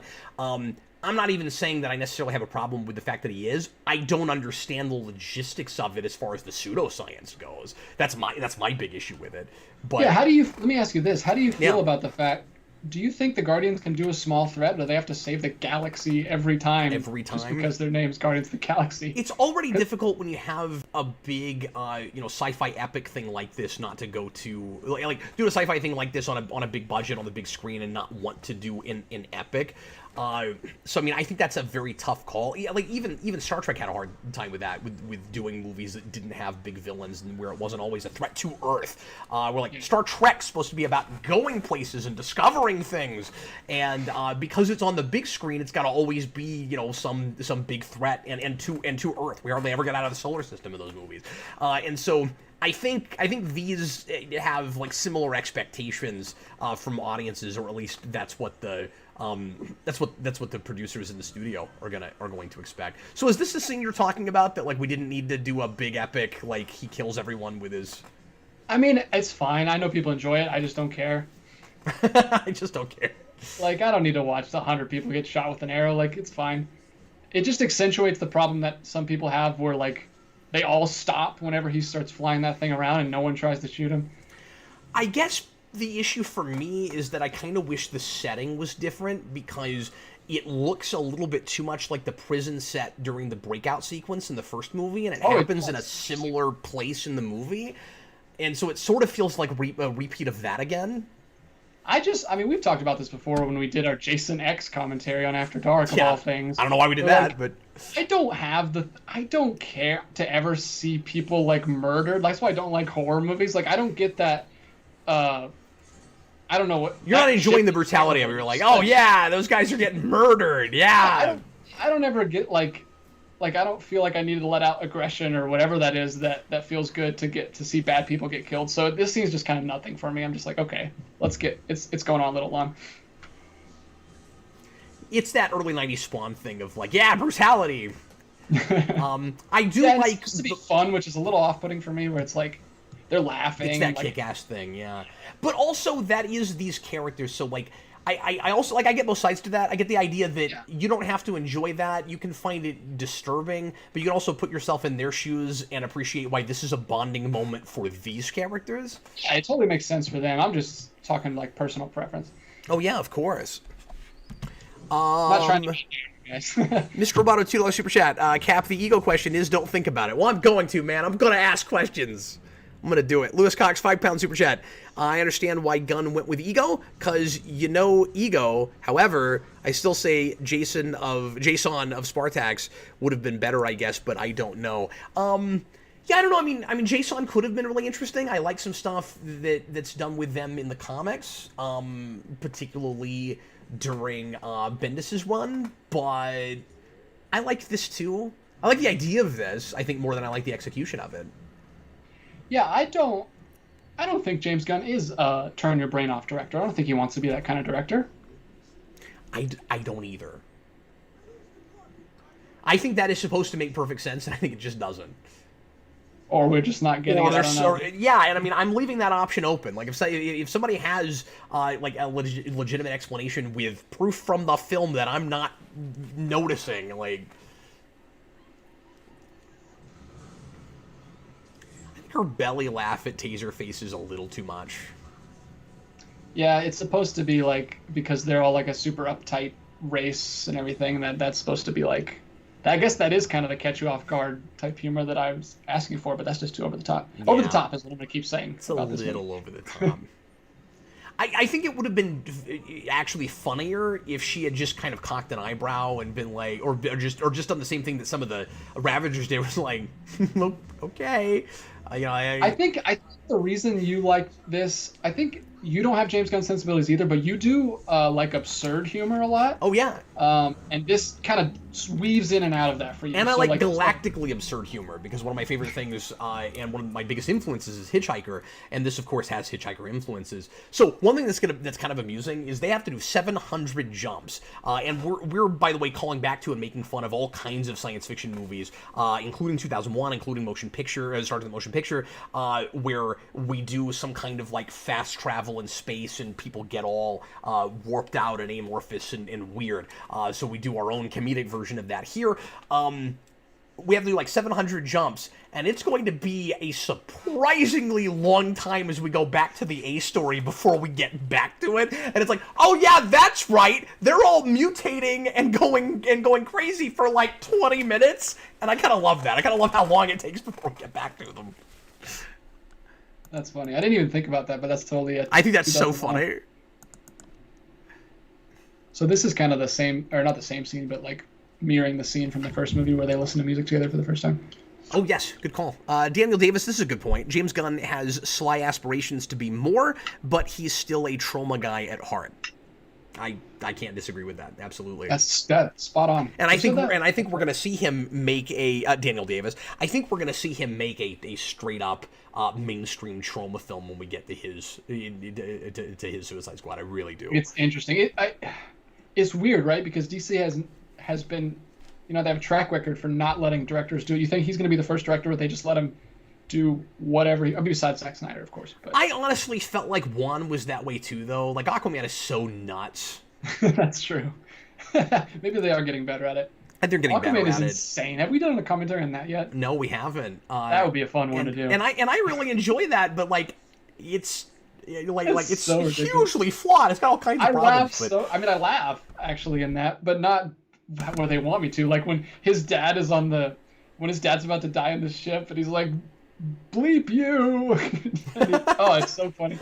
Well, and I also think it's hilarious that Aquaman is like, what is it? It's also at least 2:15, if not 2.5 hours. It's so long. Like, it is at least 4 different movies, that movie. And, like, it feels like a whole season of television. And it's got that Arrow and Flash thing where it's like, after you get through the first season, you're like, what else do you even have left to do in mind from the comics, And then you watch the rest of the shows, and you're like, yeah, they kind of ran out of stuff. That movie feels like that, where you're like, what do you do with a sequel now when you've done The Trench, and you've done, Black Manta, you've done all this stuff. Yeah, Aquaman is definitely a movie that plays way better the first time because you're just like, what? What is that? Like, it's like one of those "what in the world is happening" movies, and I did not like it. The second time, I was like, oh, this is. I like to put that in. I like to put that in the genre of what I like to call the "and then this happens" genre. And then this happens, and then this happens. And then a remix of Africa starts playing. Oh, yeah, that was almost as crazy as the as the fake Billy death in 2017. You're like, what is this music? Oh, I will say something that. Why is this scene here? Why is it here? And she cuts down a flower and then says, "Damn, I don't know why." Why does Nebula shoot like the Joker in Batman '89? I mean, like Batman. Sorry, I messed that up. But you know what I meant. Oh man, I was just imagining her with a big long gun. No, look, she shoots like the Batwing, where she like shoots everywhere and misses her. Except this is worse because she's just like. Don't see her. At least we don't get it from her perspective and see a scope. And she's also a lot more like enraged than Batman was in that scene. Like, Batman looked totally calm and collected. I mean, he looked sort of mad, but, like, he looked collected enough where he should be able to aim. She's all, ah! But I will say one thing about this movie is it's beautifully color graded. Like, they finally, like, there's an amazing video on YouTube. I'll try to look up and get the link, but it's about Marvel's color grading, where because they're trying to keep everything the same look, everything's just washed out in gray. And, like, you don't notice it until you watch that video and you see how gray and muted everything is compared to other movies. But this, they finally let them like branch out with the colors, and it's super blue and orange, and the purples are coming through. Well, I think part of the reason we don't think of MCU as muted is because the early DC movies were so muted, and like to the point where that's an understatement. I don't even want to use that word. Yeah, like if you watch, like for example, Homecoming again, the school that I was in, we shoot a lot of things there because it's here in Atlanta, and they shot Love, Simon. I don't know if you saw that movie there, but it's the exact same hallway. And if you look at the hallway in like the Love, Simon trailer and the hallway in Homecoming, it's like night and day. Like they took all the color out of it. It's just like concrete gray and blue. So real quick, I gotta say a couple things about this moment. Before she starts walking with that big giant gun, she is screaming before her mouth is open. That's the first thing. And the second thing, yeah, I'm pretty sure. And the second thing is, I don't know if Gamora's race is supposed to have super strength. If they do, it's the first instance I can think of it. I don't buy her lifting that.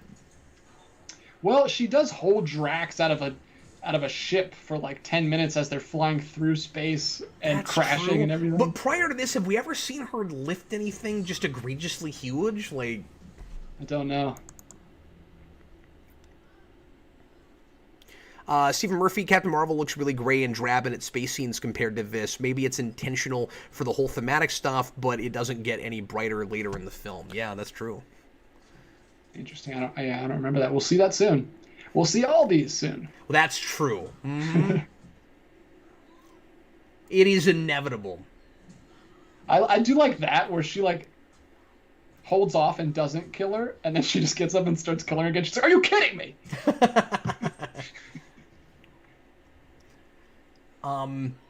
I don't have a lot more to add about Nebula than what I said in the Guardians commentary a couple of years ago with Eric. She comes off kind of overly whiny, and like I get to some degree why she's like that, but it can be kind of insufferable to watch. But then going back and re-watching her in these, I think I like her more because of the overall arc she gets through the movies. Yeah. So like once we've got Endgame, I'm kind of appreciating this character more because I do like her there, and I like her relationship with Rhodey and all of that. Yeah, she's amazing in Endgame. Well, both of these actresses, they really, I guess the actress playing Nebula I've always been fine with, but, like, I used to really not care for Zoe Saldana, and I've said this before, but, like, she won me over so hard in Endgame that I think if anybody deserved an award for their performance in that, it was her. I think she's spectacular in that movie, and it has kind of changed my mind about her, at least in this role overall. I feel like I've had an adjustment. I don't feel like I've lowered my standards. I think I've come to appreciate what she's doing with this character, as opposed to the comics, because it is something of a reinvention. And before, I felt like she was trying to straight up do the comic character but just didn't understand that character, and I don't feel like that as much now after I've also seen where her arc ultimately goes. Yeah, I guess I meant Infinity War. Yeah. Okay, that's what I thought, and then you said Endgame, so I started saying Endgame. I was like, wait a second. Endgame with Nebula. Okay. But that's Infinity War with okay, so we're Gamora. Yeah. On the same page. Yeah, I hadn't seen Zeldana in anything except for The Losers. Have you seen that? No, huh? That's a comic book movie. Yeah, I know it is. I've just never seen it. I have it. It's in my comic movies. But Chris Evans is hilarious in that movie.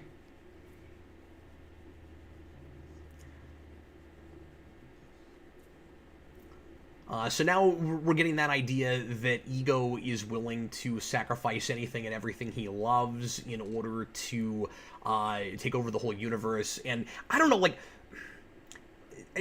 again, thematically on paper, I really love this idea of the universe and adventure being like his and maybe Quill's true love, and then the big thing that will separate them, I guess, is that Quill actually is going to come to care about, or maybe already does, care about a person more than he does about adventure, and that's a sacrifice he wouldn't make. But the thing is, ultimately, what Ego is not about is adventure or the sea, as he talks about it. It's actually just making the whole universe himself.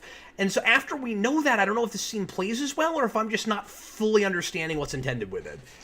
Well, he's just lying to him. It's like he's been lying. Everything he's said to him so far is kind of a lie. I guess that's fair. It's played genuinely enough that I wasn't totally sure. And then I don't know. So I have weird questions about. Yeah, I guess for him, the sea is his plan. I guess that he's put 100% of his life into for millions of years. Why didn't he ever?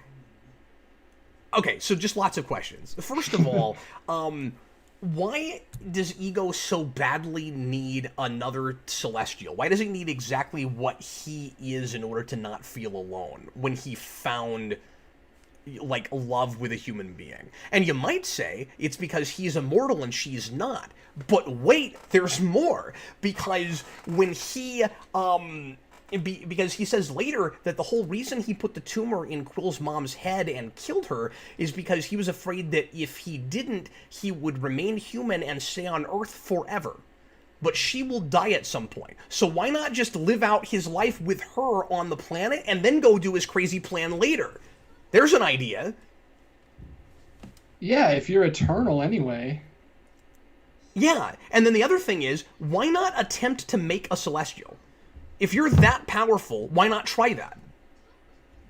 I don't know for sure if it would work, but why not? Why not try? Like this whole idea that that you need to find another person that's compatible with you in order to make what you are is weird. Because like the Celestials have a gene that make really like an immortal being that's like an energy being sort of thing has a gene that does that where you can procreate naturally. Okay, like why not? Maybe he did and we're just not told about it. But why not before he tried that? Why not just like close your eyes, think really hard, and see if you can make a Celestial?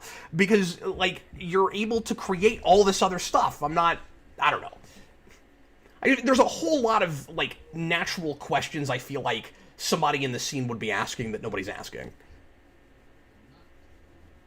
Yeah, there's a lot of. I mean, that's kind of the rules. We'll have that problem later with you in Infinity War.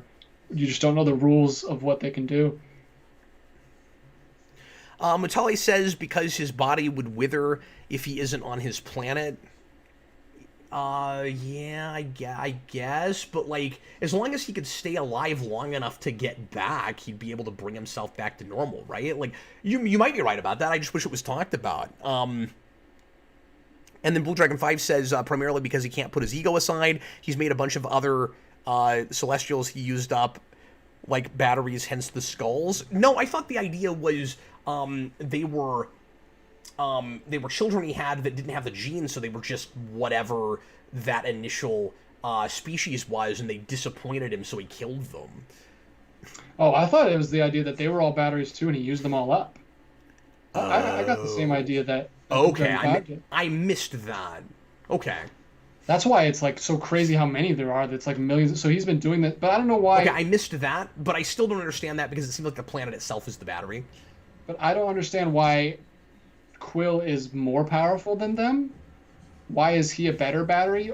And why is he not just going to get used up like the rest of them? That's why I thought that he was the only one that was a true Celestial at all, because he said that he only found one person where the genes were compatible, and then that makes this really Earth-centric. Yeah, I don't know what the difference is between him. It's because that woman was in Captain America. Oh, okay. It's not. It's because she's really good at making mixtapes. That's why. So I like that we finally get to see Watchers. I want them to play a role at some point, but I feel like, and not just in the What If show, because I'm sure they'll be there, but like I'd love a cosmic movie where the Watchers show up and are watching and talk about things, and or maybe even involved in a plot where Uatu breaks the code and actually helps us out.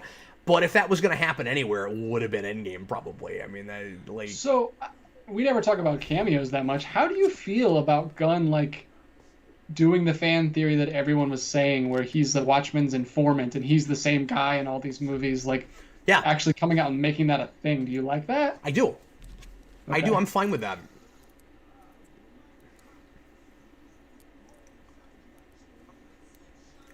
One thing that's kind of fun about it too is that it sort of could potentially confirm a Marvel multiverse with other non-MCU movies too, because it cameoed in so many other things.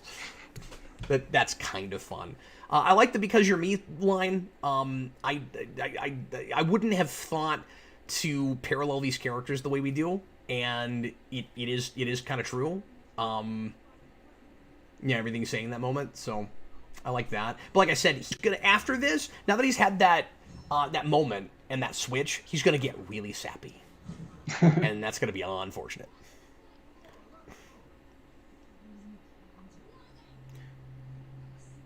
Blue Dragon 5, DJ, it's either that or there are at least 22 Stan Lees. Oh, no, because he says I was here and I was here. It's definitely one guy. But that'd be interesting.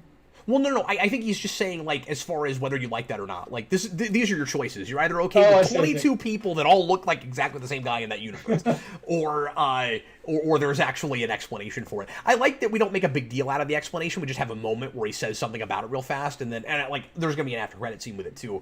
But I'm fine with it because they didn't spend any time on it at all. They just confirmed it, and also see. I end up having different feelings about things than I might otherwise if I had a different job. I got really, really tired of people fan theorizing about that. So I really appreciated once we finally confirmed it so people would stop talking about it. I used to get that comment quite a bit where people were like, Cap, what do you think of this, like, brilliant idea that Stan Lee's a watcher? I'm like, yeah, that'd be fun. I'm just really tired of hearing about it. And then they did it. And I'm like, yes, I don't have to hear about it anymore. Yeah, but I like that they make him just an informant instead of actually a watcher because he doesn't have a big old head. See, that was never my read on it, and I know nobody else agrees with this, but I think he is a watcher. I think he's just a watcher pretending to be Stan Lee right now because he's always pretending to be Stan Lee. In the credits, it says he's a watcher's informant. Oh, I don't care what the credits say. I'm going to go with my own headcanon. I didn't know that. I didn't know that. I'm not going to pretend like I'm super smart and I thought of that. It just said in the credits. Well, I don't like it anymore at all now. They shouldn't have done it at all. I'm kidding. Okay, so this is really convenient timing, and I absolutely hate it. This is a thing that drives me crazy in a lot of stuff where, because this is the moment where we have to have the big reveal and where we have to have the big shift and get into our third act, everybody has to conveniently find out the big scary thing at the same moment. For no reason. Like, very easily, Gamora could have gotten this information earlier or later, but no, it has to happen in the same moment that Quill is getting it. Yeah, why is he telling Quill at this moment? Just because everybody else is gone? Because this is where this has to happen in the story. And this is where it just gets really kind of typical, I think. Here's another question. Because he says, I'm truly not alone finally because he got the powers. So yeah, I don't know. I think maybe he is the only one to get the powers. It's just kind of convoluted and can't decide what exactly is going on, I think. Here's another question. And again, he might have tried some different things, but we don't talk about it. Why not see if he can do the Q thing and turn somebody else into a Celestial? Do you not have the ability to give another person your powers? Like, why not try it? He's not Dr. Manhattan, Cap. He doesn't have any eggs. So he seems really all-powerful except for the couple of things we decide conveniently he can't do so that his villain plot can work. That's what it feels like. Yeah, like, so he's committed, I'll give him that. He tried none of those children worked, and he kept doing it over and over and over and over. Like, that's a lot of people. There's like millions of skulls in there. And then it gets really easy to say, well, any part of his weird, flawed logic could just be that he's a crazy person now, and you know how much I love that. Yeah, that's not good. Bag Studios $1.99 super chat. Thanks, man. So Stan's old in World War II, young in the 70s, and old in the 90s. Precisely. Yeah, that's weird that we made him young in this movie when we've never done that before.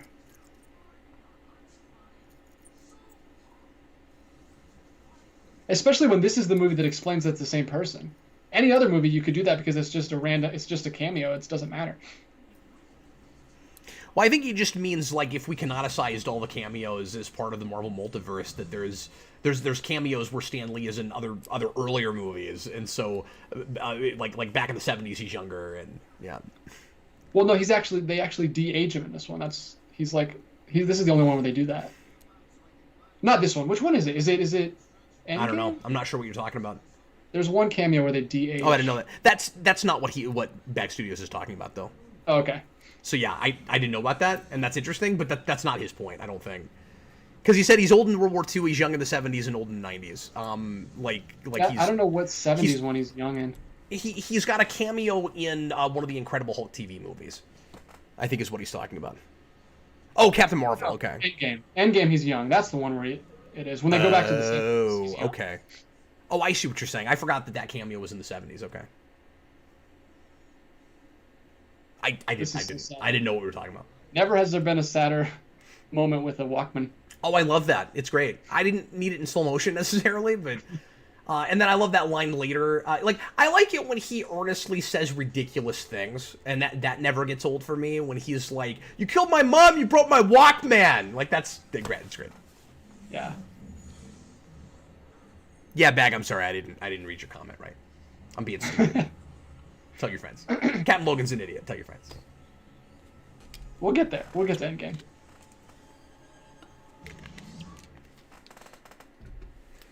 And now we're going to blow up a Dairy Queen. Blow up the Dairy Queen. Yeah, it's a grill and chill. See, look at that. Okay, this is something crazy. I love that.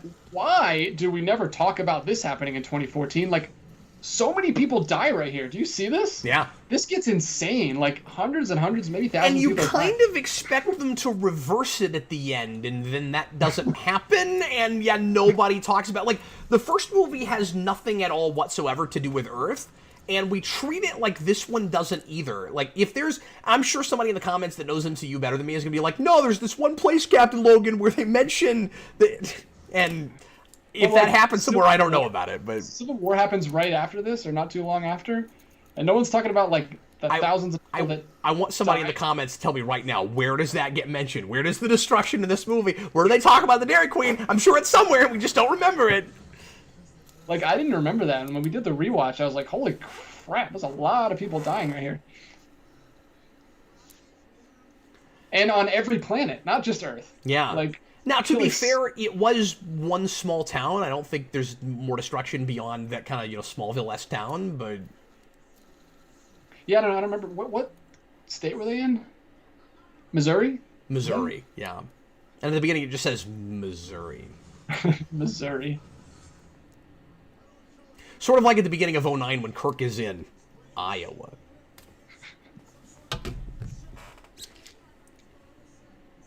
Why did he tell her where his brain... I guess she can read his mind, so I guess that makes Tali, if it's mentioned in Daredevil, that doesn't count. We don't even know how canonical that is at this point.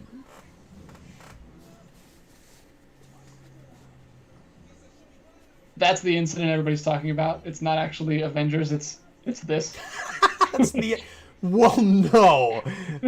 Just no. You, sir, are incorrect. Now, this does watch a little retroactive, but I like that in the moment when he's like, that was being funny, and he's just not... He just doesn't know how to raise a kid. But in the first movie, you can tell it's clearly not that at all. Like just the way Michael Rooker is playing that role. Like, there's a chance he's gonna kill Quill in a moment in that movie. I think indisputably.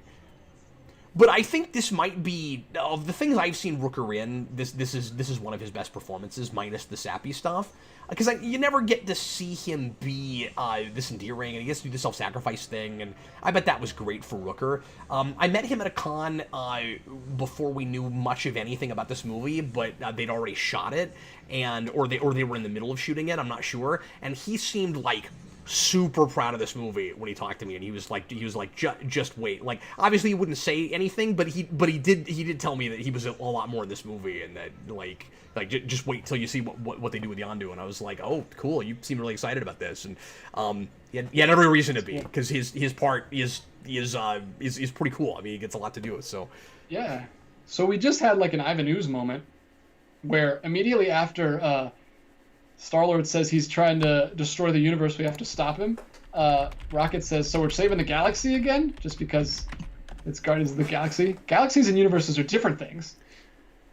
They sure are, but, like, the Thor movies don't understand that, so why should this? I guess technically you're saving the galaxy if you are saving the universe, so it still works. One thing that's fun to me is all these aliens from different planets picking up on Quill's music and getting into like 70s rock. I think that's really funny. And so when he's are they actually playing it right here? No, but just if you have various characters that in these movies that like listen to his headset and things, and then you've got the Yondu's right hand man who's like shoop, and that's really funny to me. Yeah, well, he gives him the zune, so. And I like this song choice a lot. Just in the scene, it's fun. Yeah, you tell Michael Rooker is in Suicide Squad. Oh, he's in Jumper cinematographic? I never saw that movie. That is apparently technically a superhero movie. I've never watched it. Who is? Rooker. Oh, wow. I did not know who he was when I saw that a million years ago. Wasn't that, is that Hayden Christensen, or am I thinking of something else? Yes, it is. The only movie I've seen Hayden Christensen in. Not impressed. Okay, so Yondu is about to give him some advice because, of course, his cosmic powers are exactly like using an arrow with your telepathic headpiece. And he goes, you think I use my head to make the arrow fly, boy? And then later, he's going to feel the need to spell it out to the audience. I don't use my head, I use my heart. And then he gets covered in rocks, and I hate that moment so much. It's the worst. Why would he need to use his heart to kill people with an arrow? I don't understand that. Oh yeah, that makes it even weirder where it's like, oh yeah, this is how he can do the right thing with his powers, by using the advice of a serial murderer who we just saw kill like no less than 150 people with his arrow thing. Yeah, that's especially in the first movie where he's just like a cold-hardened pirate who's just killing people and stealing their stuff. Like, how is he using his heart for that? Mutale, Cap, do you write rewinds using your heart? I do, in fact, yeah. I've gotten to where I try not to overthink them because they take a lot longer if I'm working too hard. So I tend to just watch a movie sometimes a couple of times, and then I sit down, I have no idea what I'm going to say, and I just have an out-of-body experience, and I write it all down. That is true. That is true. I use Rooker's advice. His heart, Mutale. His heart. I try to, and even that is less sappy. I try to write my rewinds like a serial murderer uses his head arrow. So this is like, we'll get a scene later. I don't know if we've already gotten it or not, but it's Ragnarok is this scene like on steroids. I hate when people say that, but I couldn't think of a better way to say it. Like, where they're like all standing around, they do like the superhero like Marvel pose. They're all like standing. It does like a spin around camera move. Yeah. And then like someone gets hit with something, and it's supposed to be funny. That's all of Ragnarok, and I hate it. Like, we can't let them do anything cool. We're cooler than superhero movies, so we have to like make fun of cool things. You have to always undercut it, and they have to be too self-aware about everything. Yeah, I hate that. Like, just let them be cool, man. I want to see the superheroes do something. In an actual comedy, it's difficult to, and part of my issue with Ragnarok is just the fact that it's a comedy, like it is at all, seems to be inappropriate for the material. I mean, that's part of my issue with that. But it really feels like it's a comedy. We'll save this thing that we weren't sure how to make, and then people loved it, so I guess it worked for them. But yeah, I don't know, it's weird. We'll talk. Unfortunately, it works. Yeah. And now we get another one in a couple of years. Yeah, and also other movies probably doing more of that kind of thing. Like the director, I think, of Eternals, or somebody involved in that movie, put out a tweet or something last week and was like, Eternals is going to be the most epic and also funniest Marvel movie. And then Eric sent me a message and was like, God, stop it! I don't think you can be the most epic and the most funny. Tom says, why even have the second button? Well, I think it's a bomb that, like trigger thing that they had ahead of time, so, like, it makes sense that in a pinch, if you really needed to make, like, the kamikaze move, so you could be like, okay, I'm gonna blow up this bomb now instead of letting it count down. I can kind of see that, but, I mean, yeah, just for the sake of comedy, we blatantly made them both huge buttons that are right next to each other, sure. Yeah.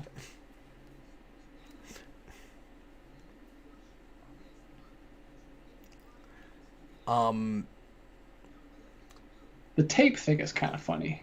It is kind of funny. I mean, like, I don't understand why he would think anybody would have tape. But there's like one or two places in this movie where I smiled, and that made me smile. You're not actually laughing at anything, though? Really? I don't think so. Well, you have no soul, it turns out. I laugh at your jokes because you're my boss. Oh, thanks, man. I appreciate that.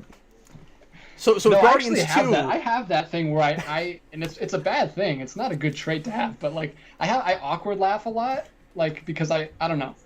So people might be like, you laugh all the time, DJ, in the Captain Logan show. What are you talking about? But like when the person's in front of me talking to me, I don't know. I laugh more than when they can't see me. DJ, I am now going to second guess every time you laugh at anything I say, because I'm going to be like, he doesn't actually think I'm funny. Like, honestly, one of the main reasons I keep you around is because you think I'm funny and you laugh at my jokes. And now I'm going to be not sure of that, and I'm going to be like, oh no, I'm going to be all self-conscious. It's not that I don't now I look foolish. It's that I don't normally like belly laugh, but like I don't know. We can get into that later. I don't want to. That's we don't all, need to psychoanalyze your humor sensibilities in the middle of this commentary. We have other things to talk about. One thing I was going to say earlier is I do think it's a fine line that you walk in something like this, in how self-aware to be in doing that kind of in your humor. There are places in this where the self-awareness of the science fiction, I think, is really funny, and it doesn't feel too cool for school. Like that joke we had at the beginning of like the skin is thicker on the outside than the inside. It's like, no, it's not. It's the same.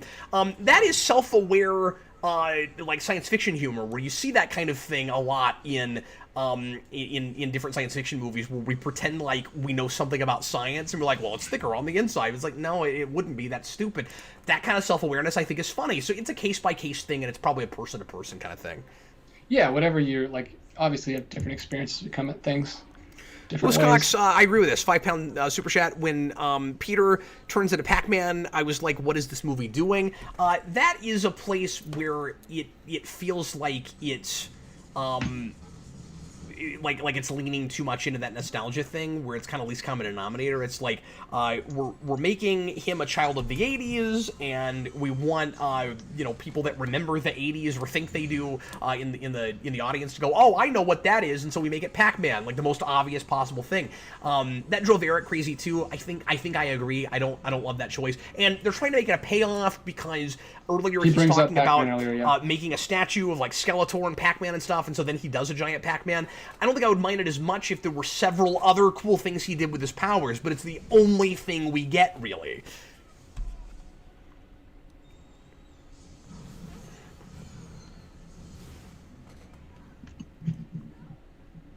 Man, there is over 30 minutes left of this. Mr. Amato, $2 super chat. Where does one get tape in space exactly? I had that thought. And again, I think a lot of this is probably improv, and some of it is really good. But when Peter is like, hey, do you have any tape? And then Drax is like, would Scotch tape work? And he's like, why would you mention Scotch tape if you don't have any? And I'm thinking, how does Drax know what Scotch tape is? No idea. Definitely improv. I also love I'm Mary Poppins, y'all. It's great. There's that scene. And I realize it's a Disney movie. And so we got to go to a Disney thing, but but is he cool? He 100% did look like it. It was. I don't think that's a stretch. I think it's the thing where you don't realize it until he says it, and that's why it's funny. Yeah. Like after he says it, you're like, oh, he does look like Mary Poppins. He is doing the Mary Poppins thing. Yeah. No, it totally works. See, here it is. There's the money shot. Like this. Just let this be a moment. Why do you have to No, I hate that. I mean, Mantis Look Out is kind of funny, but it also, again, makes him dumb. Like, why does he say that when she just got hit by a thing?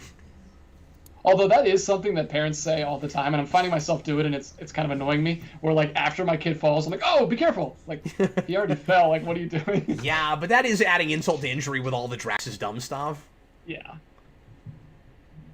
But I'm sorry, guys, but if you didn't think Drax was dumb before, have I turned you around on this at this point? Because... No, that was my biggest, like, what the WTF moment when I watched this. Like, what's going on with Drax? I think Bates' score is at its best, besides the main theme, weirdly in this section where Groot is trying to figure out the bomb. That accentuates that moment so much. It's fantastic. Where he just makes it really epic, and it's just this, like, little kid trying to decide what button to push.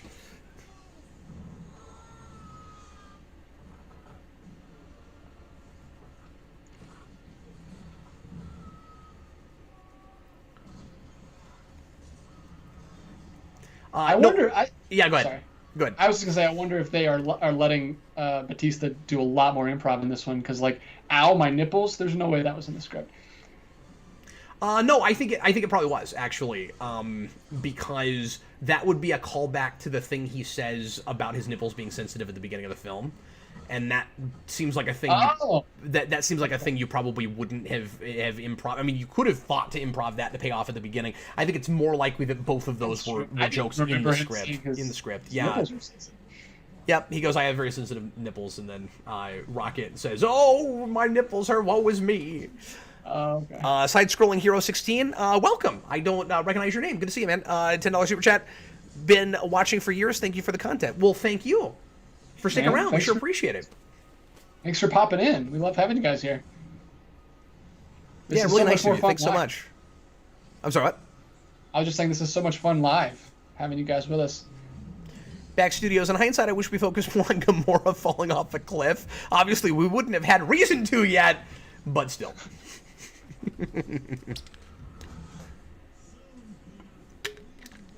Okay, so I hate this moment. This moment is awful, and here's why. Because I don't like it when I'm watching a movie and I feel like I'm hearing the dialogue that the bad guy is saying while I'm in a boss fight in a video game. Oh yeah, you had that with Zod. I had that with Zod. I had that with Ares at the end of Wonder Woman. Oh, gosh.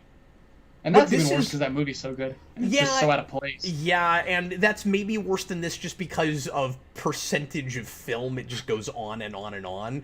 But there I'm just having flashbacks to playing Lego games where you have the villain, like, repeating their, like, one-note motivation over and over again, and, like... I'm here to take over the planet, or I'm here to make the world me. Well, you're killing everything. So how do you feel? What do you think about how Quill is able to use his powers so fast? There's even a line where he's talking about how if you keep you'll keep practicing it, and over like millions of years you'll get it. But then I don't remember why he just can really good at it in a million years. And there is no reason, DJ. He just suddenly can use it, which is an irritating trope of these kinds of things. Yeah. Yeah, because he says that about Quill. He says, "Don't worry, you'll get really good at it in a million years." Like. Back Studios, great point. Obadiah has that in Iron Man too. Yeah, you've perfected your armor! I'm okay with that because his suit is based off a cave suit, and all it basically does is, like, fly straight up. He doesn't ever do, like, crazy maneuvers like Tony has to learn. No, the reason it's silly there... Well, we're just talking about the boss dialogue, I think. Like, oh, okay, never mind. The reason it's silly there is because he's suddenly a completely different character in that moment. Sorry, I thought you were talking about him being able to use the suit so quickly, because that's kind of the same thing, too. Oh, I thought he was talking about the boss dialogue thing. Both of those apply to some degree. That's weird. Yeah, absolutely. I'm just misunderstanding everything Bag is saying this evening. No, I think you were right about that one. I think he was talking about that. Maybe. I don't know. The Lunaist. Welcome. How is he not accidentally using them before in the first movie? That was my question earlier. Do you agree with that, DJ? I just think it's weird that you would be that all-powerful and you wouldn't have stumbled upon it. I don't know. There's got to be something with that scene where he, like, sticks the blue tentacle in his back and then his eyes turn blue. Like, he did something to awaken them, I guess. I don't know. Is that true? I thought he had him using them before that happens. Well, no, he does, because he learns while he's got the blue thing that his father killed his mother, and that's the big turning point. Before that, he's teaching him how to use it. He doesn't do that before he's taught him some. What is the tentacle thing? What is... Cosmic awareness? Hell if I know. I don't know. Oh, yeah, I got it that time with Babcock. I'm 1 for 2, DJ. See, here they go. It's like they were saved, and then it happens again. This reminds me of Battleship for some reason. I don't know, just that aesthetic. Okay, all you extras, what I want you to do is I want you to imagine a huge blob coming at you down the street. Okay, it's not like Godzilla. It's going to be a rolling blob, okay? Your motivation is, there's a blob. Like, this is huge. Like, the whole state and then all these other planets. Like, this is second only to Infinity War with death count. Oh, yeah, absolutely. It's crazy. And also, I think this ties Thor: The Dark World for being the actual biggest cosmic stakes we ever get, because in both situations, reality is at stake. Although I think the Dark World still takes the cake. I think because Malekith's gonna take over, is going to make the entire universe, like reality itself, disappear to replace it with dark matter. And here he's just going to replace the universe with himself, so it's still the same universe. And Endgame, we like to pretend like is the Infinity War and Endgame is the biggest stakes, but it's only destroying half the people of life in reality. So like it's like third or fourth Yeah, in that's the hilarious stakes. that Yeah. the Guardians and Thor by himself have already saved bigger threats than what our biggest threat is. They sure have, but I guess it's more personal for us because it's characters we actually care about. That's crazy that I didn't even remember that because I haven't seen Dark World since the theater. But That was one of my big points with the rewind. I didn't remember that either until I went back and reviewed that, and I was like, wait a minute, this is the biggest mistakes ever get in the most boring movie they've made. Exactly, the most dull, bland movie. That's insane. So we talked over the bit where he's flashing back to different moments in his life. You know what I really like about that? That's not like a remind the audience exposition things. That's a real, like, actual life flashing before your eyes moment. What I like about it is they created new moments. It's not all stuff we've seen from the movies. You have this cool bit with him, like, flying with Rocket Raccoon and stuff like that. Like, I like that some of it is moments we've not seen before. This is how over the top the movie is that it's actually a big brain. Yes. And I love that. That's so comic book. I love how crazy that is. And also, that's foreshadowed early because we see a picture of his brain on a monitor earlier in the on Ego's planet, if you'll remember. Oh, okay. I had the exact same thing you did when we were at the half an hour to the end point, and we were like, wait, there's still half an hour left in this movie. That's why I'm saying it is too long. And I didn't remember thinking that in the theater, but every viewing I've had after that, I'm like, this movie is too long. I think it's just the action scenes, though. Like, I don't remember any other scenes going on too long. No, it's the action drags it out. I think you're right that the scene where he kills everybody with the arrow goes too long. Yeah, that's especially because that, other than those two bonding, doesn't really add anything. So this moment is kind of weird because he's acting as if he knows it's going to be a self-sacrifice already. He's like, I haven't done anything well in my life before. You need to give me this. And then he's like, okay, I'm going to give you a rocket pack, and I'm going to give you a thing to go over your face. And, or does he know he's got the rescue? No, I'm wrong. I'm wrong. He's already planned to give that to Quill when he gets up there. Never mind. I reversed that point. But he just said, I have one of each left, that's all I got, and gave it to him after he said that, so I don't know. Oh, yeah.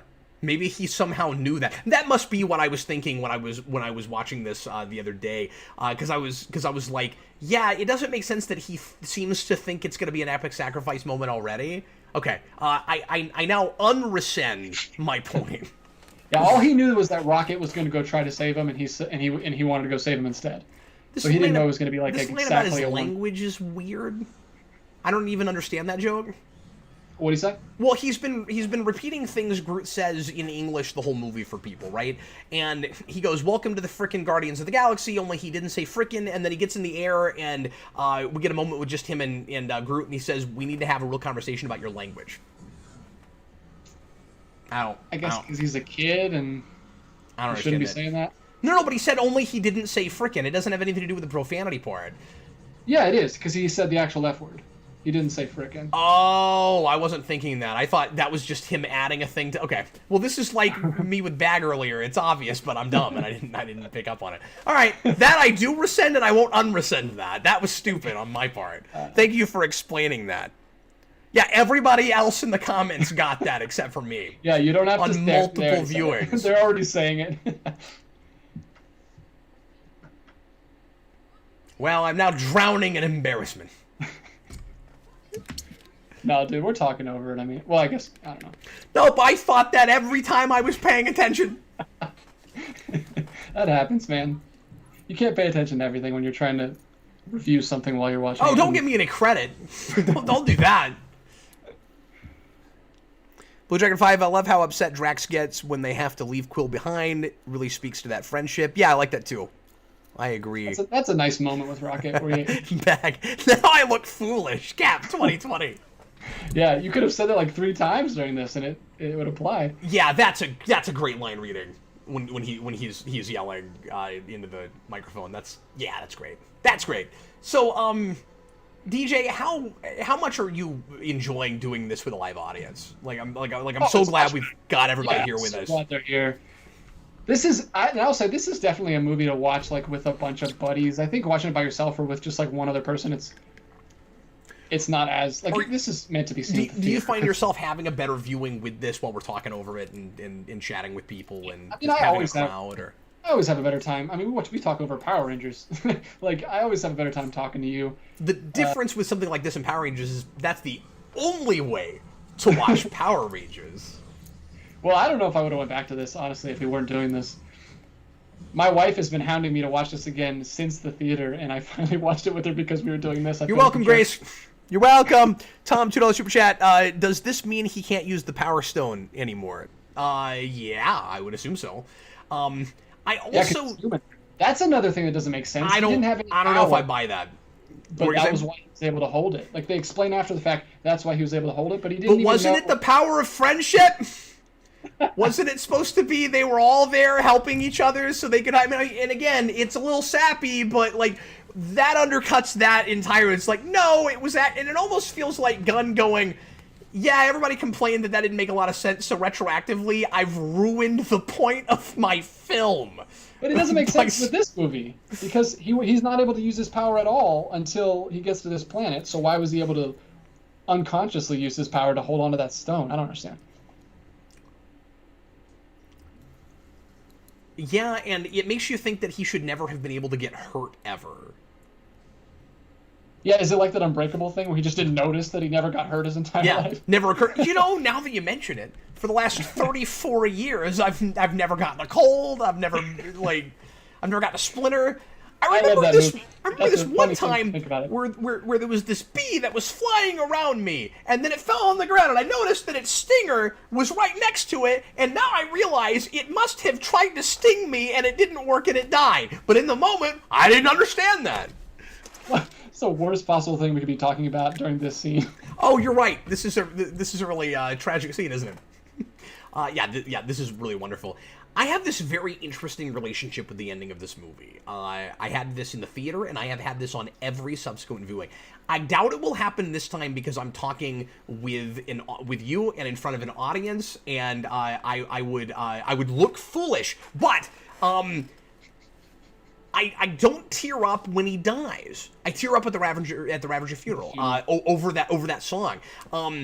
If this song did nothing else for me, if this movie did nothing else for me, it was to introduce me to that song, which has become one of my absolute favorite songs. I use it now in the intro for the show that Jason and I are doing together. It's the reason I called that show Father and Son. And that's awesome. Yeah, and I'm in love with it. It's one of my go-to karaoke songs now. I've sung that at bars, and I don't know if I've done that on After Dark yet, but it's one of my favorite songs now. And I get teary-eyed at the end of this every time. And it's not just the use of that song. It is a really wonderfully tender scene. And it's cool that it can get this tender with the absurdity of this material. It's very Whedon-ish in that way.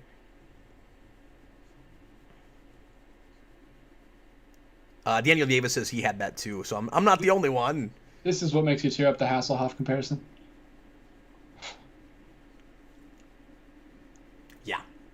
Yeah, and it's great. Like, I guess Hasselhoff kind of end up becoming my dad. Like, it's wonderful that this is able to play for like again tenderness and it's wonderfully sad and dramatic, and it's also hilarious. And that's the stuff that's where Gunn really shines, is when he's able to make the absurd stuff part of like the real drama or the real pain. Yeah, when it's better integrated, I'll agree with you. He does. That's what he shines at. Okay, I wanna make my big nitpick and talk about my favorite thing to complain about, because it's about to happen here in a second, and I want to get it out of the way. So Yondu's gonna get incinerated. You know where I'm going with this, right? Have you heard me talk about this, DJ? No, I haven't. Oh, okay, all right. So Yondu... This is like their equivalent of a Viking funeral. Yes. So Yondu is going to get disintegrated. And he is currently wearing the prototype fin on his head. And when he gets disintegrated, we will, in that moment, see the prototype fin disappear just after we have been told that James Gunn's brother got the arrow from Yondu, that he gives it to him, right? And then in the mid-credit scene, we're going to see him with the fin on his head, whistling and trying to use it. It was a prototype, and I don't understand that. It makes no sense. Man, they must have just not even had that idea when they must have come up with those after credit scenes after the fact. They were not thinking there. But it's also still really awkward even in the scene, because he gets the arrow as if that they're setting that up, where it's like he's going to use that later. Just take the fin off his head! Yeah, just take it off his head! That's crazy. I never noticed that. I'm going to watch for it. Blue Dragon 5 says, I think the logic is Kraglin found a spare or made one. I think that's your logic retroactively. Again, like you can make it work, but they're clearly just not thinking about it. It was a prototype. How could he make one? Did he make it before the funeral? Like, it's on his head. Wouldn't you need that one in order to make another one? Yeah, it's already a cheat, or not technically a cheat, but it's already convenient that when he loses his fin, he happens to have the prototype. You can't happen to have a third one somewhere. No! And it wouldn't be as big of a deal if only he didn't use the term prototype, but that means there's one. Yeah. So, I don't know. Lewis Cox, that's not what I said! Cap, just take off his head 2020. I said take it off his head! Take it! The prototype fin off his head! I also don't know how that whole thing works, because it makes you a cyborg, basically. Like, you have to integrate it into your brain, and it looks like a surgical procedure you would have to have done to yourself. Yeah, I just don't like, I guess, that after credit scene. Because, like, was he just wear it on his head in that? Is it just like a hat or a helmet? No, it looks like it's integrated into his head, just like... Oh, wow. So see, look, it's gone. Yeah, it's disintegrating right now. Maybe they just thought he looked much cooler, which is true. He does look much cooler with that thing on his head, so... Blue Dragon 5, another possibility, Cap, it didn't disintegrate. Yes, it did. You just watched it disintegrate. It happens on screen. Lewis Cox just edited his quote of me. Tom, off with his head. No, that's not what I said. Now, to be fair, if it is integrated, it would be kind of difficult to get it off of his head, probably. You maybe would have to decapitate him at that point, which is maybe not what you'd want to do. But I also like that callback to the troll dolls and stuff, that he's got those with him when he gets disintegrated. Yeah, there's a lot of stuff. There was that little... My wife pointed this out to me, which I didn't... There was like this little glass thing that he took from that shop in like the very first movie. Blue Dragon 5 says he thinks this is my residual Arrow frustration coming out. No, I just think it's a really weird, like, oversight. Like, it's one of those things where, yeah, you can explain it, but it's clearly not the intent. It's worse because it looks as though it's being contradicted 5 minutes after we saw it happen. Like, it's immediately after that. Well, yeah, and without that after credit scene, I could believe that he just wanted him to have it because it was, like, sentimental. Because isn't it broken, too? It's broken in half. Is it? Yeah, well, I guess you're right. And it's also made weirder because, again, in that scene, he gives him the arrow, implying he's going to maybe use it later, right before we see the thing disintegrate. It's already a problem even before we see him using it. I didn't take it that way because it was broken. I thought he just wanted you to have it because it was, like, a sentimental thing for maybe him. So.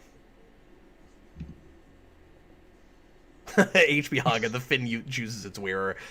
I want to assume I'm the only person on the planet that's ever spent this long talking about this issue.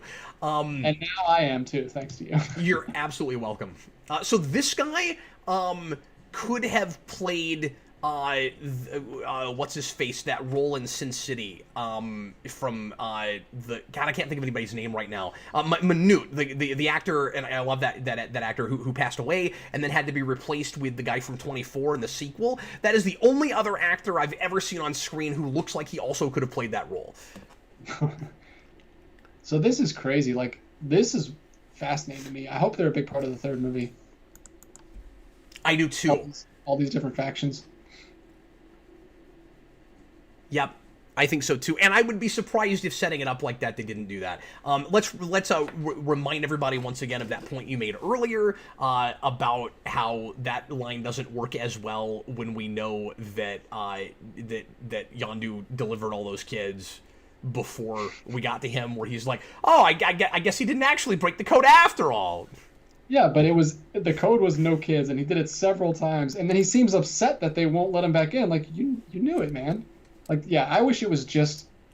And it's like, because he knows something they don't, it's like, well, if only you knew that I raised one of them. The last one. What about the other ones, dude? Yeah, no, thanks for bringing that up, because I never thought about it like that. Back Studios, down on Super Chat, thanks, man. Cap this version or Johnny Cash's? You know, I don't think I've ever heard Johnny Cash sing this song. I didn't know that, but I'm going to listen to it after this. Yeah, me too. It's possible that I end up changing the version I use for my show, although I've been using an instrumental track so that somebody on YouTube did, so that it doesn't get copyright flagged. But yeah, Michael Clark Duncan, thank you. Now I gotta say this. Yeah, I'm sorry, guys. Sometimes I just can't think of names right away. But yes, of course, Michael Clark Duncan. I think it's really classy how this movie ends. I would have expected there to be one more scene after that, and it's really nice that we end on that, and we don't. I mean. Okay, we do have 16 comedic after credit scenes. I mean, that's we didn't even give it any time to sink in. It was like one credit and then it comes right back. Yeah, it looks integrated in his head. I mean, we don't get a close up on it, but like, look at the prosthetic. Like, it's in there, and he had to shave his head in order to wear it. It looks like.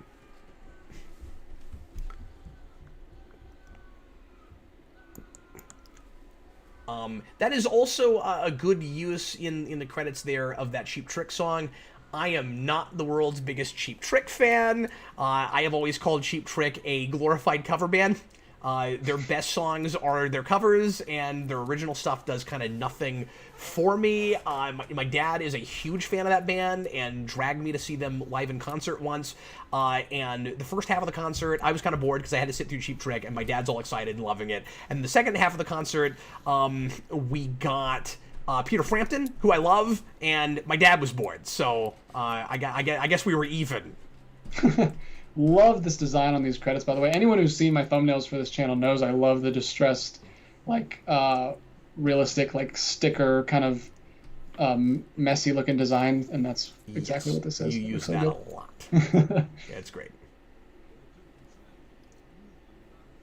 Hey, Stallone, maybe you should have been on... That's what I was trying to think of. Collage. Stallone, perhaps you should have been on set for some of the other scenes you weren't in, so that you could hear someone pronounce Yondu correctly. Look at that lobster guy. He's cool. I haven't read anything with the original Guardians. It's really cool they put them in there because, like, nobody's going to know who they are. The Guardians of the original Guardians of the Galaxy were from the future, and that was like a late 70s comic, I think, and I own all of it, but I've never bothered to sit down and read it. And specifically in the credits, in the after credits here, or the after credits, the end credits, we say based on the comics by Abnett and Lanning. It's specifically this is based on their creation, not the original Guardians, but that is a throwback to that whole thing. That's a huge risk, though, like getting all these people for like 2 seconds at the end and then hoping that they can all come back later.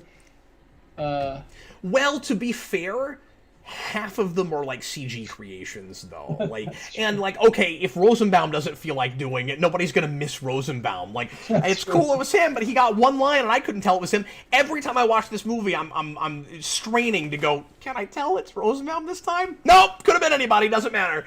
You want to tell, right? You're like, I'm the biggest Lex Luthor in Smallville fan. I should be able to tell it's him. Nope, you can't tell it's him. I think that's true. I think I may count as the biggest Lex Luthor Smallville fan. I think so. I'm at least tied with like 50 other people. I wasn't on the level of like shipping, but I didn't watch that show on that kind of level, you know. So if you have to be like a big shipper, then maybe I don't count. But the I Am Groot thing throughout the credits is a lot of fun.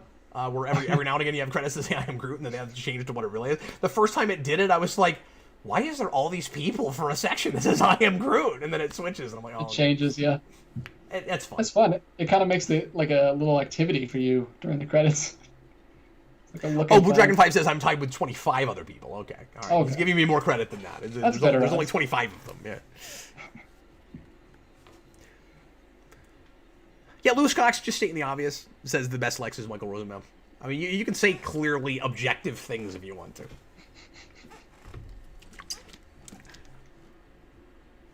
There's a Hasselhoff music video? Or Yes. Some which I either haven't seen or it didn't leave an impression on me because I don't remember. And then this is the setup for what's his face? Adam Warlock. Adam Warlock, thank you. Yeah, which we expected to So wasn't there? I can't even remember anymore. Wasn't there some kind of Adam Warlock setup in the first movie? One too. That's the Howard the Duck thing. Yeah, where that's what it was. Yeah. I just want that to be the running thing. At the end of every Guardians movie, we get Adam Warlock set up, a different one. And then we'll do a fourth movie that's called Guardians of the Galaxy Adam Warlock, and it's like all the different or Warlocks. It's just different Adam Warlocks. Warlock verse. I think people really expected Adam Warlock to show up in Infinity War because, of course, he is a huge part of the Infinity Gauntlet story, and we were all, those of us that are in the know were really, really surprised he wasn't there. They were like, okay, well, if not there, then what are we doing with Adam Warlock? And he can't get the Infinity Gauntlet now because, remember, he used the stones to destroy the stones, however that works. So, yeah. Yeah, what's he going to do? I don't know.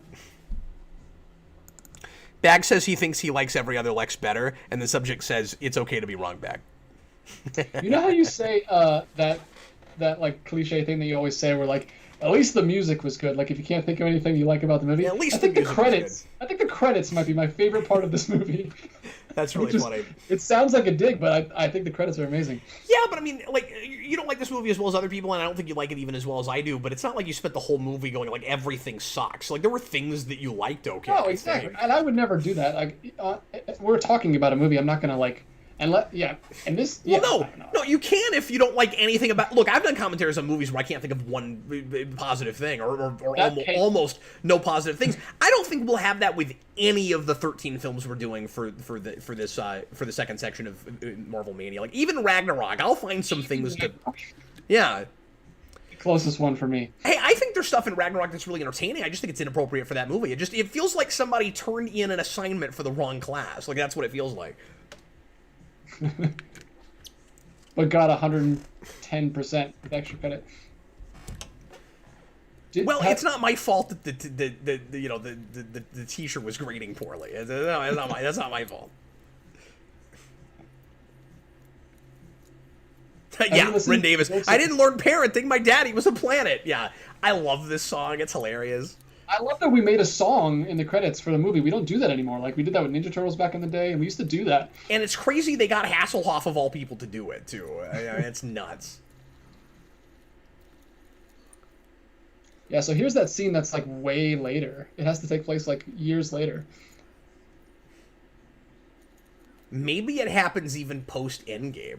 No, I'm kidding. He is a teenager in that, isn't he? Yeah. Yeah, it's probably, like, right before Infinity War. Which is like a lot, because this takes place right after the first movie, so this is 2014, maybe 2015. Mutali, what if Cap loves Ragnarok? I will be really surprised if suddenly I completely turn around on that movie. I would love to be there. I'm on the fence about whether or not I'm going to watch it ahead of time, because originally I hadn't planned on doing that with these, but then I realized I don't know them as well as some of the movies in the first Marvel Mania, and we don't have Eric here to give us a history lesson for everything, so we've got to fill in ourselves. So I have been so far watching them, and I'm not promising I'll do that with everything.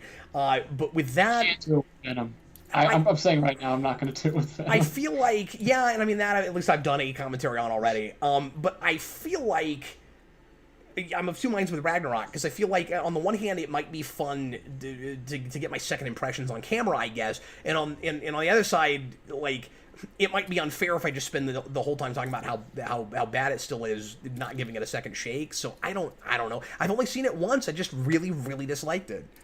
Yeah, same. I don't know if I can watch that twice in a week.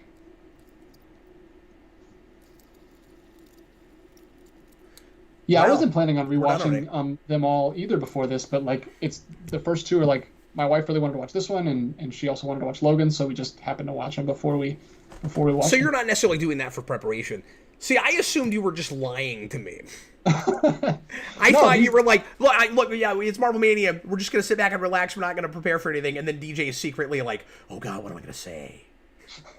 Well, for Logan, that was kind of it. I'm like, okay, this is a really, really good movie. I want to be a little prepared for this one. But then this one, I probably wouldn't have rewatched. It was just like my wife really wanted to watch it, so I was like, why not? We'll just watch it this weekend. So, but I don't know if I'm gonna do it for everyone. It was probably a slightly better commentary because we looked at it ahead of time. Tom, $2 super chat. Maybe Stan didn't die. Maybe he's still stuck on the rod. Sure. Yeah, I mean, of course, it's sad we've lost Stan Lee, but it's nice that he lived as long of a life as he did. Sadly, Adam, the Lunist, sadly, Adam Warlock will never meet Thanos. Yep. Well, what is the point of even doing him now? I don't understand that. Maybe we won't. There's been several times with the end credit scenes don't come back, so. That's true. Well, we're done already. And I say already, like, I do think that movie's too long, but the commentary did go by more speedily than I expected it would, and I think that's just because we had some fun conversation with these guys in the comments here. Yeah, I love dealing with you guys. You guys are great. Thanks for keeping us on track or getting us off track, whatever you were doing. And now I look foolish. Right, thanks a lot for watching and hanging out with us. I sure appreciate it. DJ, you're great. Thanks for doing the series with me. We will be back in 2 weeks, and what is our next movie, DJ? Homecoming, I think. Oh, is it really? Yeah, Guardians, Homecoming, and Ragnarok, all 2017. Crazy year. We're already on, and there's not... I gotta go back and look. I don't know how much other, like, non-MCU Marvel movies there even are. Is it just that last X-Men movie? Is that all we've got? Well, that and... We've got Deadpool 2, Venom, and, yeah, Dark Phoenix. Okay, yeah, Deadpool 2, Venom, Dark Phoenix, and then we will not be done before we get to New Mutants. Oh, yeah. So we may be stuck doing that last. I have to see that. Whew. That'll be fun. It's going to suck if that's the note we have to go out on, too. Well, didn't that happen last time, too? Or was it Doctor Strange last time? No, we got to end off on Doctor Strange, thankfully. Okay. Thankfully. We thought it was going to end on Apocalypse, yeah. But New Mutants is way worse than ending on Apocalypse. Yeah. Only because it's boring in a way that's not. I mean, Dark Phoenix is also kind of boring, but yeah. Yeah, Loonius, we're not going to do Once Upon a Deadpool. We don't feel the need to do multiple versions of the same movie. We're just going to do the theatrical version of Deadpool 2. That would be really hard to do a commentary. Like, would we just talk about the parts that are different and, like, I don't know how we would do that. Yeah, I mean, if we were gonna do that, and I'm not suggesting we should. That's not even the other cut I would do. I would do the other cut they released. I forget what that was called. Because it has more alternate scenes. Like, it has extra scenes and more alternate takes. And Once Upon a Deadpool just has the framing device and then like re-edited versions of the scenes from the theatrical version. I don't think it brings in a lot of like new gags they didn't use in the other cuts, if memory serves, and I don't think it even uses very much from that second cut. So like the most different version is that other cut, not Once Upon a Deadpool. So if we did that, that's not even the one we would do. But I'm not gonna do two cuts of one movie. So the Super Duper cut, that's what it was called. Super Duper. Yes, indeed. And like I've said before, those two movies, if you took the best parts of each of them, you'd have the definitive version of that movie. But there are three cuts, and the definitive cut of that movie was not made. I don't think any of those. Maybe we'll get the final cut someday. I kind of want to make it, to be honest with you. But anyway, well, everybody, thanks a lot for watching. Sure appreciate it. We'll see you again in 2 weeks for more Marvel Mania when we do Spider-Man Homecoming, which will be a lot of fun with DJ because he was actually there for some of that as an extra. So we'll get to talk to the welder. So look forward to that. Look forward to much welding and much rejoicing. In the meantime, lots more content here on Geekvolution coming this week, including a new request soon, new Father and Son tomorrow, the Captain Logan Show with me and DJ on Thursday night. Yes. And DJ, I just I think snagged a guest for a very special guest for the Captain Logan Show next month in the middle of the month. So I'm excited to announce that soon. Awesome. I've got to get definite confirmation, but I'm about 98% sure it's going to happen. So we'll have a really cool industry guest for you next month. The only hint I'll give you is it is somebody I have talked to before. But that's it. That's all I'll give you. Anyway, so thanks a lot for watching, everybody. Sure appreciate it. And we will see you again next time. I was Captain Logan. That was DJ Mariez. And you guys are spectacular. Thanks for everything. And we'll see you again soon.